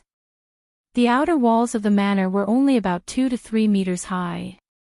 In the eyes of those with some strength, it was not much different from nothing. Inside was the courtyard, and the main building was at the southern end behind layers of treetops. The 6 of them circled around the manor, and then approached the back door of the manor according to the predetermined route. The back door of the manor was between 2 tall pine trees. However, at this time, the Shire came close to Brando and whispered, "There's a warning spell." Brando thought to himself. The Shire, who was not good at moving around in armor, joined the team for this reason. They were now covered by Enrich's disguise spell, but there were many truth-type spells in the Amber Sword that could see through their disguise. However, as a law-defying wizard, Seal was the type of person who was best at dealing with spells and dissolving spells. Brando did not believe that Count Yenbao had wizards who were better than the Shire. He knew that in the whole of Erewhon, the Shire was probably second only to Fleetwood and Tolman. Even if the Black Tower wizards in Karsuk were included, the Shire could still be ranked in the top 5. "Can you deal with it?" But he still tilted his head and asked. The Shire nodded. "The opponent's spellcaster seems to be only a mid-silver. I'm sure I can deal with this spell without leaving any traces, my lord." "Don't remove it, it's too conspicuous." Brando looked forward and replied. "Of course, I understand." That was enough. The group slowly approached the back door. The Shire moved his finger slightly, and an almost imperceptible light blue light pierced into the manor. Over the entire manor, the hexagonal grid of light flashed imperceptibly, and then quickly dimmed. All of this happened so fast that it was impossible for ordinary people to see it with their naked eyes. As for the wizards, who judged the existence of spells in the surrounding space based on the magical fluctuations, the Shire had already suppressed the fluctuations to the minimum. Naturally, the wizards in the manor could not detect what happened in a short period of time. After retracting his hand, the Shire immediately told the others through telepathy that the spell net around the door and the surrounding area had been temporarily suppressed for 10 minutes. This was more than enough for Brando. The group quietly passed through the back door. There were 3 guards at the back door. However, in the eyes of these guards, there was nothing unusual about the patrolling knights. They were still the same old faces that they were familiar with. Brendel even greeted one of the guards. He had done this sort of thing more than once in the game and was very experienced.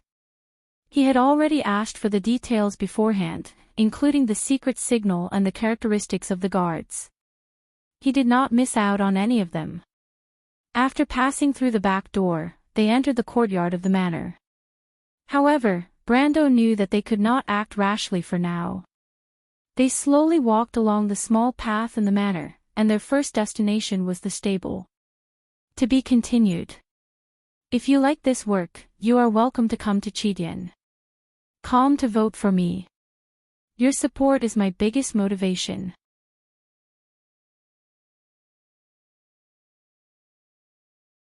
Chapter 542. Byrne had worked in the Hoarfrost Manor for 16 years, and he knew that he was a guard hired by the owner of the manor. Most of the nobles who lived in the manor would not trust an outsider like him, so he was satisfied with his job of guarding the stables. He did not have many goals, and he only wanted to earn a living. Fortunately, this was not a high demand in the vicinity of Ampere Seal. When he was free, he could even drink a few cups of liquor that was specially brewed in the plantation at the foot of the Unseli Mountains. After all, the The horses of the nobles were taken care of by someone else, so it was not his place to interfere. Bern's job was literally to guard the stables, but only the stables. After all, the stables were the private property of the big merchant who owned the land. Soon, he saw the nobleman who lived here today. He heard that it was the Count's knight who came back from the courtyard. Bern quickly wiped his mouth and put away the leather pouch filled with liquor. He did not dare to drink too much, as he did not want to lose his job because his breath reeked of alcohol. Although it was easy to find a job near Ampere Seal, it was rare to find a job that was so easy and so well paid. He did not dare to look up at the high and mighty knight, so he quickly lowered his head and put on a respectful look. As usual, the knights acted as if they didn't see him and walked past him into the stable. Bern was already cursing them in his mind. These bastard knights. It was as if he had learned all these dirty words since he was in his mother's womb. However, at this moment, Bern heard a cold snort from a woman.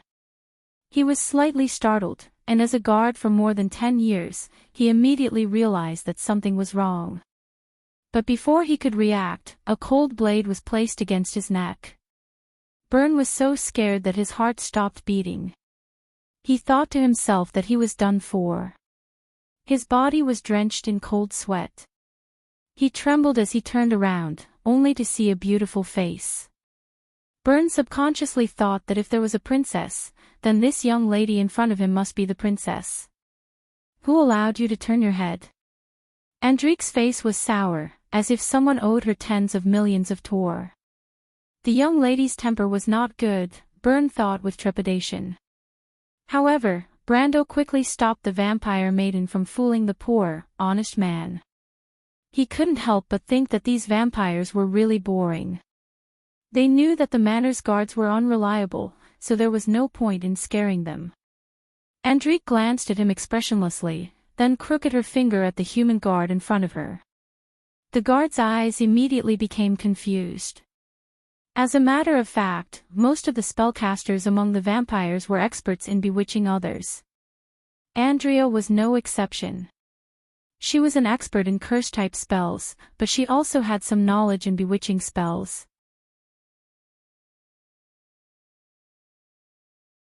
Controlling a guard who was not even iron rank was a piece of cake for her. However, this action only intensified Brando's suspicions. She could have easily solved the problem with a spell, but she insisted on teasing her prey like a cat toying with a mouse. He originally thought that Enrich was a cold-hearted girl, but he did not expect her to be as boring as other vampires. On the other hand, Mephistopheles did not have such bad habits. Other than their sexual orientation, they were not like vampires at all. They were so innocent that they were cute. Although they were indeed cute. The young lord sighed. Tell him to knock on the manor's door and say, Enrich said that the lord's Beanold's warhorse seems to have some problems. Tell them to hurry over and take a look. Brendel turned around to look at the stable and immediately recognized the most expensive warhorse. He cursed in his heart for being a tycoon, but at the same time, he ordered Andrea without any change in his expression. The Beanold warhorse was produced in the Surin Plateau between Cruz and Grecius. It was thousands of miles away from Erewhon. A pure Beanold warhorse was worth tens of thousands of gold coins in the Ten-City Alliance, which was the closest to the Night Kingdom of Grecius, let alone in Erewhon. However, it was common practice for nobles to love horses. Brando was not too surprised to see the most expensive Beanold warhorse in the noble's stable. The Enrich he mentioned was one of the patrolling guards. He should have been tied up and thrown into the forest outside. Enrich snorted softly and lowered her head arrogantly. Did you hear that? Bern was charmed by her and did not dare to resist. He nodded stiffly. Seeing this, Brando could not help but feel a little curious. Will he be seen through with his blank expression? In fact, the spells used to confuse the mind in the Amber Sword were all dark witchcraft. Even for the young lord who had seen many things, this was the first time he had seen such spells in detail. Humph, he's only acting this way because he's in awe of the master. Of course he'll act normal in front of others. Enrich gave him a "you're just a country bumpkin" attitude. Brando was always curious about the unknown things in the Amber Sword, just like a player like himself. Therefore, he did not mind Enrich's attitude. He thought for a moment and said, "Wouldn't that be too scary? Wouldn't it be impossible to tell? It's not that simple. This kind of trick is useless in front of wizards. A low-level apprentice can see through it. However, an apprentice needs to cast a spell to be able to tell if it's real or fake. A slightly higher-level wizard can see through it at a glance. Also, those who are familiar with him can also see some clues. After all, he's being manipulated by magic. His movements are always a little unnatural." The vampire girl's answer was very detailed. "Besides, this is just a little trick. It's just a side branch of dark witchcraft. I'm just interested in it, that's why I'm studying it, a little trick. Because it's too weak. Those who are above silver rank can resist the effects of magic with their will alone. The effect of mind confusion on them is next to nothing." Brando then understood. At this time, the guard had already turned around and walked towards the manor. In fact, the manor was not far from the stables. It was only about 100 steps away. Within this distance, those who were above gold rank could easily sense the movements around them. Brando could even hear the guard stopping and knocking on the door. It should be the back door of the manor's kitchen. The guard knocked for a while before the door opened with a creak. In fact, Byrne knocked 3 times before the door opened a little. A pair of impatient eyes looked at him from behind the door. "What do you want?" Byrne knew this knight. He was one of the many servants of the noble lord. However, that was all he knew. He only saw the knight from behind the noble lord during the day. When he saw the knight, he quickly lowered his head and answered, "Andrex said that there's something wrong with the lords Beanold's warhorse. He asked them to hurry over and take a look." Byrne's imitation of Brendel's tone was perfect, at least 80 to 90% of it. He was able to imitate Brendel's demeanor and tone perfectly. When Brando heard this, he almost spat out the water in his mouth. He turned around and looked at Enrich. The vampire girl could not help but cover her face. "That idiot!" Enrich squeezed the words out from between her teeth. Her snow-white skin could not help but blush. In fact, the vampire girl felt that she was being humiliated by this stupid servant. She hurriedly hooked her finger and said a strange word, "Tuyos." "What does that mean?" "Nothing. It just makes people more willing to believe that the lies they hear are reasonable." Enrich snorted softly. "This is also what you call black witchcraft. But the effect is minimal. I can only do my best." Brando turned around. Mephistopheles, the night-song tiger, and Falerne subconsciously put their hands on their weapons. The Shire also silently put his hand on his spellbook. Everyone looked at the door nervously. The knight behind the door was stunned. He did not realize that something was wrong. Instead, he cursed, "What? What the hell is that fellow Undercock up to? Did he kill the Count's horse? Is he so scared that he can't even speak properly?" That being said, everyone in the manor knew that the Beanold horse was the Count's treasure. The knight had no choice but to be cautious. He opened the door and looked around. Then, he said to Bourne fiercely, "Don't tell anyone for now. Wait for me to come back." Byrne nodded his head obediently. The knight didn't seem to realize that something was wrong. He didn't even bring his weapon as he hurried over. But as soon as he entered the stable, before he could speak, he saw a cold sword pointed at his throat. "What? What?" The knight was stunned. Then, he saw Brando and the others and his expression changed. He wanted to say something, but Brando pushed the sword forward. The pain immediately shut him up. "Who are you?" The knight seemed to have finally understood his position.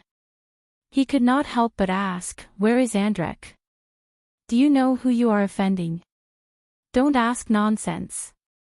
Brando did not have time to waste on this guy. He turned his head and signaled the Mephistopheles to restrain the guy. Then, he said, "You only have two choices. First, bring us into the manor. I don't need to tell you the second choice, right?" The knight understood Brando's meaning. His face turned from white to red, and then from red to white. He hesitated for a moment, but he did not hesitate. He said, "I can't just bring you in like this. I need an excuse. I don't want to die with you. Otherwise, I'll die anyway. Why don't you just kill me now? You're still clear-headed." Brando could not help but praise him. "The excuse is simple. Didn't I tell you just now?" "Just now." The knight blinked. Only then did he remember what Byrne told him.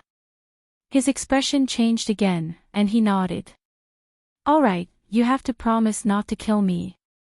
Brando immediately swore to Martha. He did not intend to kill anyone. The best outcome was to subdue the Count. If there was blood, it would not be easy to clean up the mess in the future. After all, openly attacking a noble was strictly forbidden in the code of the Holy Cathedral of Fire. Brando knew very well that he was just skirting the line. Because of this reason, in fact, he only told his summoned creatures, Amandina, and a few of his core subordinates. He did not even tell the truth to the young officers of the White Lion Legion. Brando could not guarantee that everyone would be willing to do this with him. As for Amandina, Scarlet and the others, they had already experienced the real test of life and death with him. Naturally, they were different. When the knight saw Brendel's oath, he was 90% convinced. In the Amber Sword, the people of the civilized world swearing to Martha was a very solemn thing, and no one dared to go against it. After all, the consequences of going against an oath were obvious. This was a world with real gods, and Martha who walked in the sky would not allow the people of the world to use her name to swindle and deceive. After acknowledging this point, he reluctantly led the way. Brando was not afraid of any tricks. First of all, Enrich used black magic to manipulate people and could see if they were lying. Second of all, Mephistopheles followed beside him. On the surface, it seemed like nothing was wrong, but in reality, the vampire's dagger was pressed against the knight's back. It was too easy for a gold ranker to spy on a silver ranker. The knight brought them in through the back door of the manor's kitchen. In fact, Brando's group was disguised as the Count's knight, but they were in charge of their own areas. Without a guide, they could not just wander around. The knight led them through a long corridor and came to a room. He knocked on the door and said, "Lord Ronan." Along the way, Brando asked a lot of questions about the manor's interior. He already knew that the one resting in the room was one of the gold rankers, the captain of the night. "What's the matter?" a voice asked from inside the room. It seemed to be a middle-aged man. Brando held his breath and signaled the knight to answer with his eyes. The knight hesitated for a moment before answering nervously, "It's like this, Lord Ronan. Enrich and the others seem to have found something wrong with the Count's horse. Which one?" "It's Lonefire." Lonefire was the name of the Binault horse. The voice inside the room immediately became serious. Lonefire. The person in the room obviously understood the value of the Binault horse. He could not help but ask in displeasure, "What are you doing? Don't you know that horse is the Count's most beloved horse?" To be continued. If you like this work, you are welcome to come to Chidien. Calm to vote for me. Your support is my biggest motivation.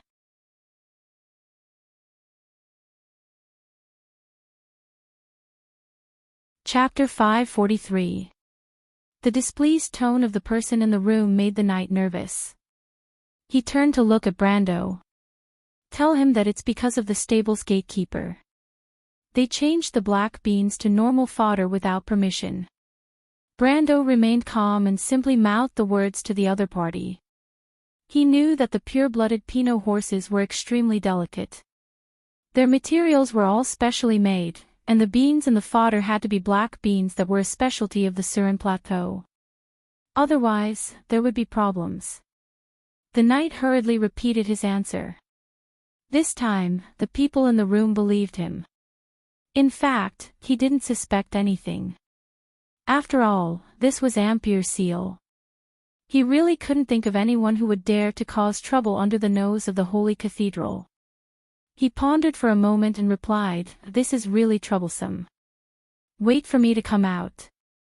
The rustling sound of clothes being put on could be heard from the room. After a while, the captain of the night opened the door. He was about to put on a stern face and reprimand these careless knights. These knights were his direct subordinates. If they caused a problem, the count would definitely blame it on him. This time, it was the count's favorite horse that had a problem. This made him extremely unhappy. But before he could speak, Brando, Enrich, and Mephistopheles rushed into the room. Enemy. At that moment, the captain of the night reacted. Ronan had been famous in Yenbao for many years. He had been the captain of Yenbao's guards when he was very young. He was extremely experienced in fighting enemies and was used to carrying a sword at all times. As soon as Brando and the other two entered the room, the middle-aged knight had already pulled out his sword. Even Brando was shocked by Ronan's reaction speed. This was really fast. If it was any other enemy, the captain of the night would probably have had time to warn them. Unfortunately, he was facing an even more abnormal opponent. Brando and the other two alone were 3 gold rankers. They would definitely have the advantage in a 3-on-1 battle. Enrich and Mephistopheles were even more superior in terms of race. Brando himself was needless to say. With his current strength, he could even fight against an opponent with elemental awakening. At least, Devard the Eagle was proof. As soon as Brando made his move, Ronan was immediately frightened. The difference in swordsmanship was not at all on the same level. He subconsciously wanted to retreat and warn the other people in the manor, but at this moment, he heard a faint voice. Domain of Silence. The Shire stood outside the house and pointed inside. A domain of silence that covered a radius of nearly 20 feet immediately spread out. All the sounds in the area seemed to be swallowed by an unknown existence in an instant. Sparks flew everywhere when the swords clashed, but not a single sound was made. The scene was really strange, but our Lord Knight was not in the mood to care about all this at the moment. As soon as the domain of silence was spread out, Brando attacked even more freely. In just 3 rounds, Ronan had no choice but to abandon his sword and surrender. In fact, it was not that the knight wanted to abandon his sword, but if he didn't, he would probably lose his hand as well. In desperation, he had no choice but to throw away his sword and raise his hand. Brando stopped his attacks and pointed his sword at the knight's heart. He couldn't help but look at the knight. The other party was quite particular about the nobleman's spirit. Only when he realized that no amount of effort could change the current situation did he throw away his sword and surrender. Compared to the knight behind him, this knight was much more moral. In fact, this era was like this. You couldn't expect a knight to do too much for the Lord. Unless it was a true retainer, very few people would be willing to make unnecessary sacrifices for the sake of their lord. The current situation was exactly the same as when the nobles of Fortress Reden fled. Brando didn't feel surprised at all. Who are you? Ronan raised his hand, but his eyes were still sharp as he stared at Brando and the others. He mouthed the question. None of your business. Brando replied, Right now, I want to borrow the help of your count to complete a task. I can guarantee that I won't harm his life, and I won't put him in any disadvantageous situation. The Count has no reason to agree to your request." Ronan's expression was calm, but his mouth was full of sarcasm. Brando shrugged his shoulders. Being called a thief made him feel a little ashamed, but he couldn't care less. "Right now, we are in control of the situation. This reason is sufficient. In fact, we don't need you to do anything. We just need you to stay here for a period of time." At this time, the Shire had already cast a soundproof spell, so he cancelled the silence spell. Ronan carefully looked at everyone present. "I can't answer any of your questions on behalf of the Count," he replied. "It doesn't matter. I just need you to help draw out the other gold-ranked expert. Don't worry, we will only restrain him." Brando replied, "As far as I know, there are 3 people with the same strength as you in this manner. In addition to the Count's personal bodyguard, there is another person who lives on the 2nd floor, right? With your status, you should be able to go to the 2nd floor, right?" Ronan was silent. He fiercely glared at the knight behind Brando. Of course, he knew who told the young man in front of him. But after thinking about it, he shook his head. "Forgive me, but I can't accept it. This goes against my beliefs."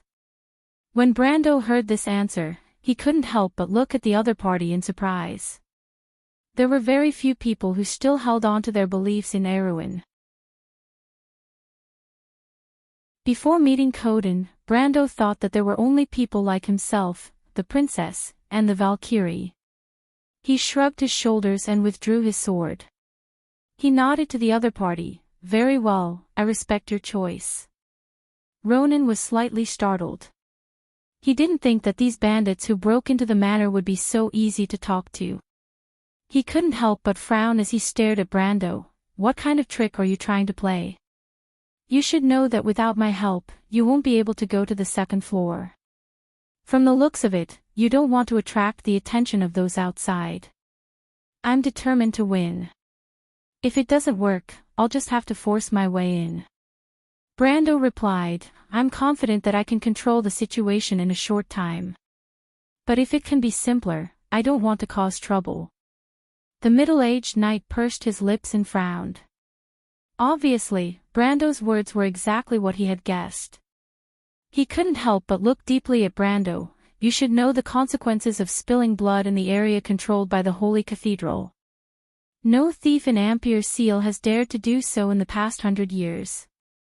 Brando stared back at the other party without backing down and replied calmly, "You've got 2 things wrong, sir. First, the person in front of you is not a thief. Second, I'm not afraid."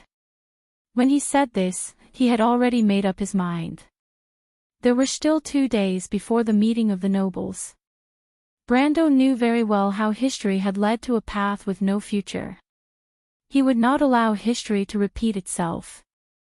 In the Amber Sword, he had seen Her Highness the Princess and the Valkyrie. He had fought side by side with many people, but this time, he was going to fight alone. Ronan saw the burning determination in Brando's eyes and couldn't help but choke. He didn't know where these people came from, but they didn't look like ordinary bandits. He shook his head in his heart. How could they be bandits? Which bandits would dare to attack an Ampere Seal? He sighed, "You're not from the Lekin family." The Lekin family. Brando felt like he had heard of this noble family before, but it didn't matter. He was sure that it wasn't some big family like Erewhon or Cruz. Since when did Count Yenbao have a grudge with this small family? And they seemed to be very nervous. Brando's thoughts turned quickly. He suddenly thought that Count Yenbao's unusual intervention in the meeting of the nobles in Ampere Seal might have something to do with this matter. But this had nothing to do with his purpose, so he quickly shook his head. "Of course not. You're from the evil cult." Ronan's brows relaxed a little, but he still frowned deeply. He suddenly thought of the rumors of the evil cult controlling the nobles and couldn't help but ask. However, as soon as he said this, the knight behind Brando suddenly changed his expression. In Woned, only one kind of people dared to ignore Martha's oath, and that was the evil cult. This meant that if Brando was from the evil cult, then wouldn't his promise to not kill him be a lie? Thinking of this, the knight couldn't help but tremble a little. But Brando shook his head and said, "No, we believe in Lady Martha just like you, my lord. We see dusk and chaos as heresy." Ronan raised his eyebrows. The evil cult would never say such things. He sighed in relief and thought for a moment. Then, as long as you swear in front of Lady Martha and do what you said before, I can consider helping you persuade the Count. You agree? The captain smiled bitterly. How could he not agree? He could see that Brendel's group was powerful, and the 3 gold rankers under the Count were no match for them. Not to mention that he was already under their control. In fact, there were only 2 gold rankers under the Count's command that he could use. If the other party really attacked, the manor would be a bloodbath. Whether it was considering his own life or his loyalty to the Count, this was the best choice for him. Ronan sighed. Yen Bao used to be one of the top nobles in Erewhon. During the most glorious era of the family, they had 2 elemental awakenings. Their status was no less than the current Grand Duke Erech. It was because of this strength that the Yenbao nobles could be independent of the other nobles in the kingdom and claim to be one. But he didn't expect that in just 100 years, the Yenbao family would fall to such a state. It seemed that anyone could bully them, and they even had to consider relying on other Grand Dukes. It was a disgrace. The captain of the knight thought of this and was about to nod in agreement. But at this moment, a loud explosion suddenly came from above everyone's heads. At that moment, it was as if the entire manor jumped. Brando's heart tightened. He couldn't help but look up at the ceiling. The explosion came from the 2nd floor. Did something happen outside? But he couldn't think of anything that could cause such an effect. Could it be that the little Roman was bold enough to test a fireball on the manor at this time?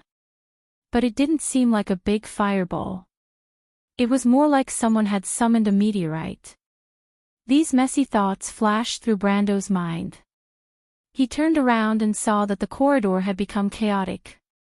Many of the knight who had been sleeping opened the door and rushed out. Brando's expression changed. He immediately shouted, "Close the door." 2 updates, 1 update 4000, 1 update 3000. You know, I originally said that I would explode yesterday, but I was feeling a little unwell yesterday, so I will start from today. To be continued. If you like this work, you are welcome to come to Chidian. Calm to vote for me. Your support is my biggest motivation.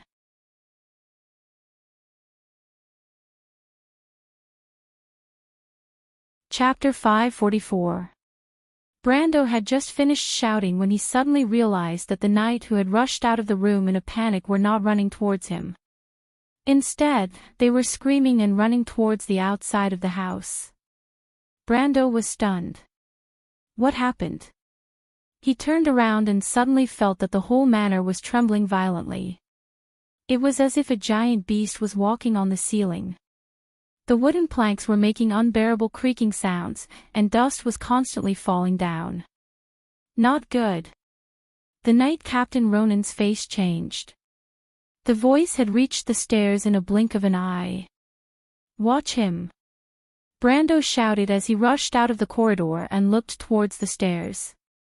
He did not know when this manor was built. The stairs were built in the style of the flamboyant sculpture of Anson XI. But at this moment, the artwork was trembling violently as if it was suffering from asthma. The fakes of famous paintings hanging on the corridor fell to the ground like hailstones. Brando did not have time to mourn for these expensive fakes. Suddenly, a dazzling light rolled up from the stairs. Golden flames spewed out and instantly turned the paintings on the ground into ashes. The temperature in the corridor suddenly rose. The flames flooded the corridor like a waterfall from the 2nd floor. Several knights who did not have time to escape were engulfed in the sea of flames. They only had time to let out a scream, which was dragged out from their throats and then turned into a mournful wail under the night sky.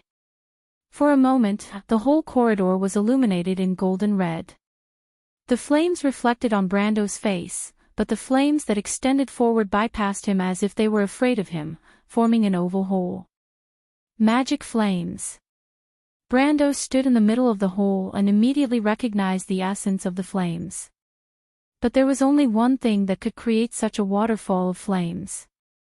Brando squinted his eyes without changing his expression and gently pressed his right hand on the hilt of his sword. Then, with a loud bang, a violent monster rushed out of the flames. This monster had a huge bullfrog head with long horns on its head. Its skin was as red as blood, and its muscles were bulging. Its arms supported its body on the ground, and its small hind legs were filled with the explosive power of a frog. But the most eye-catching thing about this monster was the raging flames on its back and arms. Its eyes were spitting fire, and smoke with the pungent smell of sulfur was constantly coming out from its bloody mouth. This was a lord of the abyss, also from the scorching hell. It was an evil creature from the sulfur river. However, compared to the low-tier demons that the Black Flame sect's disciples controlled, this lord of the abyss was considered a real big guy. It had high intelligence and its strength was equivalent to the peak of gold tier. Why would such a thing appear in the core area ruled by the Holy Cathedral? Brando was extremely puzzled. But just when he noticed the demon, the monster also noticed him. It immediately let out a deafening roar and raised its flaming claws to grab Brando. The monster's flaming claws were almost the size of a round table. Brando did not dare to be careless. He quickly stepped back and dodged, and the monster's claws hit the ground with a bang. A circle of flames spread out from the monster's palm. The wooden floor on the first floor of the manor was instantly charred with red sparks. The Abyssal Lord missed its attack, so it pushed off the ground with its claws and then pounced on Brando. The Abyssal Lord from the sulfuric river was covered in flames. Its body was about 4 times the size of Brando. Its body almost filled the entire corridor. As it moved forward, the flames on both sides of its body gradually pressed against the wooden walls on both sides of the corridor. The wooden planks let out a terrifying cry and were then swallowed by the flames. It was as if they were being sucked into the world of flames behind the Abyssal Lord. Behind Brando was Luo Ning's room. If he took another step back, Falern and the Nightsong Tiger would definitely not be able to protect themselves. Helpless, Brando could only raise his sword with both hands and take a step forward. The sword in his hand was swung towards the monster's chest in a circle. In terms of absolute strength, Brando was slightly inferior to the Abyssal Lord. But with the amplification of the power crystal, if his sword were to hit the monster, it would be enough to cause it to suffer. The chest was the Abyssal Lord's weak spot. The monster's intelligence was extremely high. When Brando swung his sword, it immediately stretched out its long claws and grabbed Brando's sword. Its movements were astonishingly fast. Brando did not even have time to retract his sword. The claws of the Abyssal Lord seemed to be made of metal. The steel sword that Brando used to conceal his identity actually let out a teeth-numbing screech when it cut through the Abyssal Lord's claws. For a moment, sparks flew everywhere. Brando's attack was stopped. He could only feel his hands going numb. The Abyssal Lord's strength was at least 100 points higher than his. Fortunately, his base strength was also over 200 points, or else he would have been sent flying. Brando could not help but take a deep breath. The approaching Abyssal Lord's scorching hot breath almost set his lungs on fire. Even though he knew that this feeling was not real, he could not help but hold his breath. This Abyssal Lord was the most troublesome enemy he had encountered after Endesha. Although Devard the Eagle was far more powerful than this cursed beast, he had actually used a trick during the duel. If Devard had gone all out from the start, it would have been difficult for him to win without using the Planeswalker system. However, the Abyssal Lord from the Sulphur River was not like a human swordsman who had learned the etiquette of nobles. They were born to fight, and once they entered the state, they would only use 200% of their strength. At this moment, Brando felt that his eyebrows were about to burn. The thought flashed through his mind, but his body did not slow down. He threw away his sword without hesitation and raised his left hand to parry the Abyssal Lord's claws. At the same time, he lunged forward and punched with his right fist. The fool's frenzy. Get the hell out of here. Brendel roared and unleashed all his strength. His right hand seemed to have penetrated through the gap in space and landed directly on the monster's chest. There was a muffled sound like tearing silk, and just as the monster raised its head, the expression on its huge and ugly face froze at this moment. With a loud bang, it turned into a red blur and flew backward. Ah! The Nightsong Tiger, Falerne, and Mephistopheles, who had never seen Brando use frenzy before, were so frightened that they could not help but cry out. Ronan's face was pale. Of course he knew what the Abyssal Lord was. He thought that he would not be able to escape this time, but he did not expect that the Abyssal Lord would be able to send the Abyssal Lord flying with a single punch. Who was the real Abyssal Lord? He wiped the blood from the corner of his mouth. Demons were indeed the most resilient of all monsters.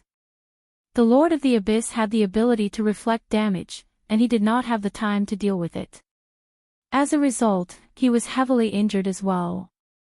His status had turned yellow, and his HP had decreased by more than 300 points. This was the result of activating the Berserk innate talent and increasing his vitality by more than half. My lord, your hand. Mephistopheles suddenly covered their mouths. Brando's left and right hands were burning with hellfire, as if he was wearing a pair of flaming gloves.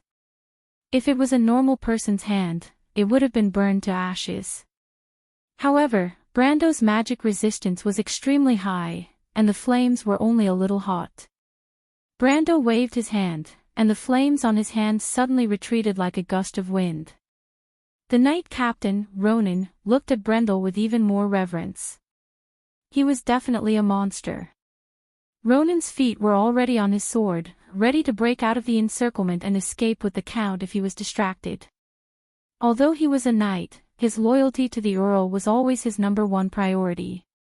However, when he saw Brando make a move, Ronan could not help but sigh and give up on this unrealistic idea. He looked at the direction of the corridor.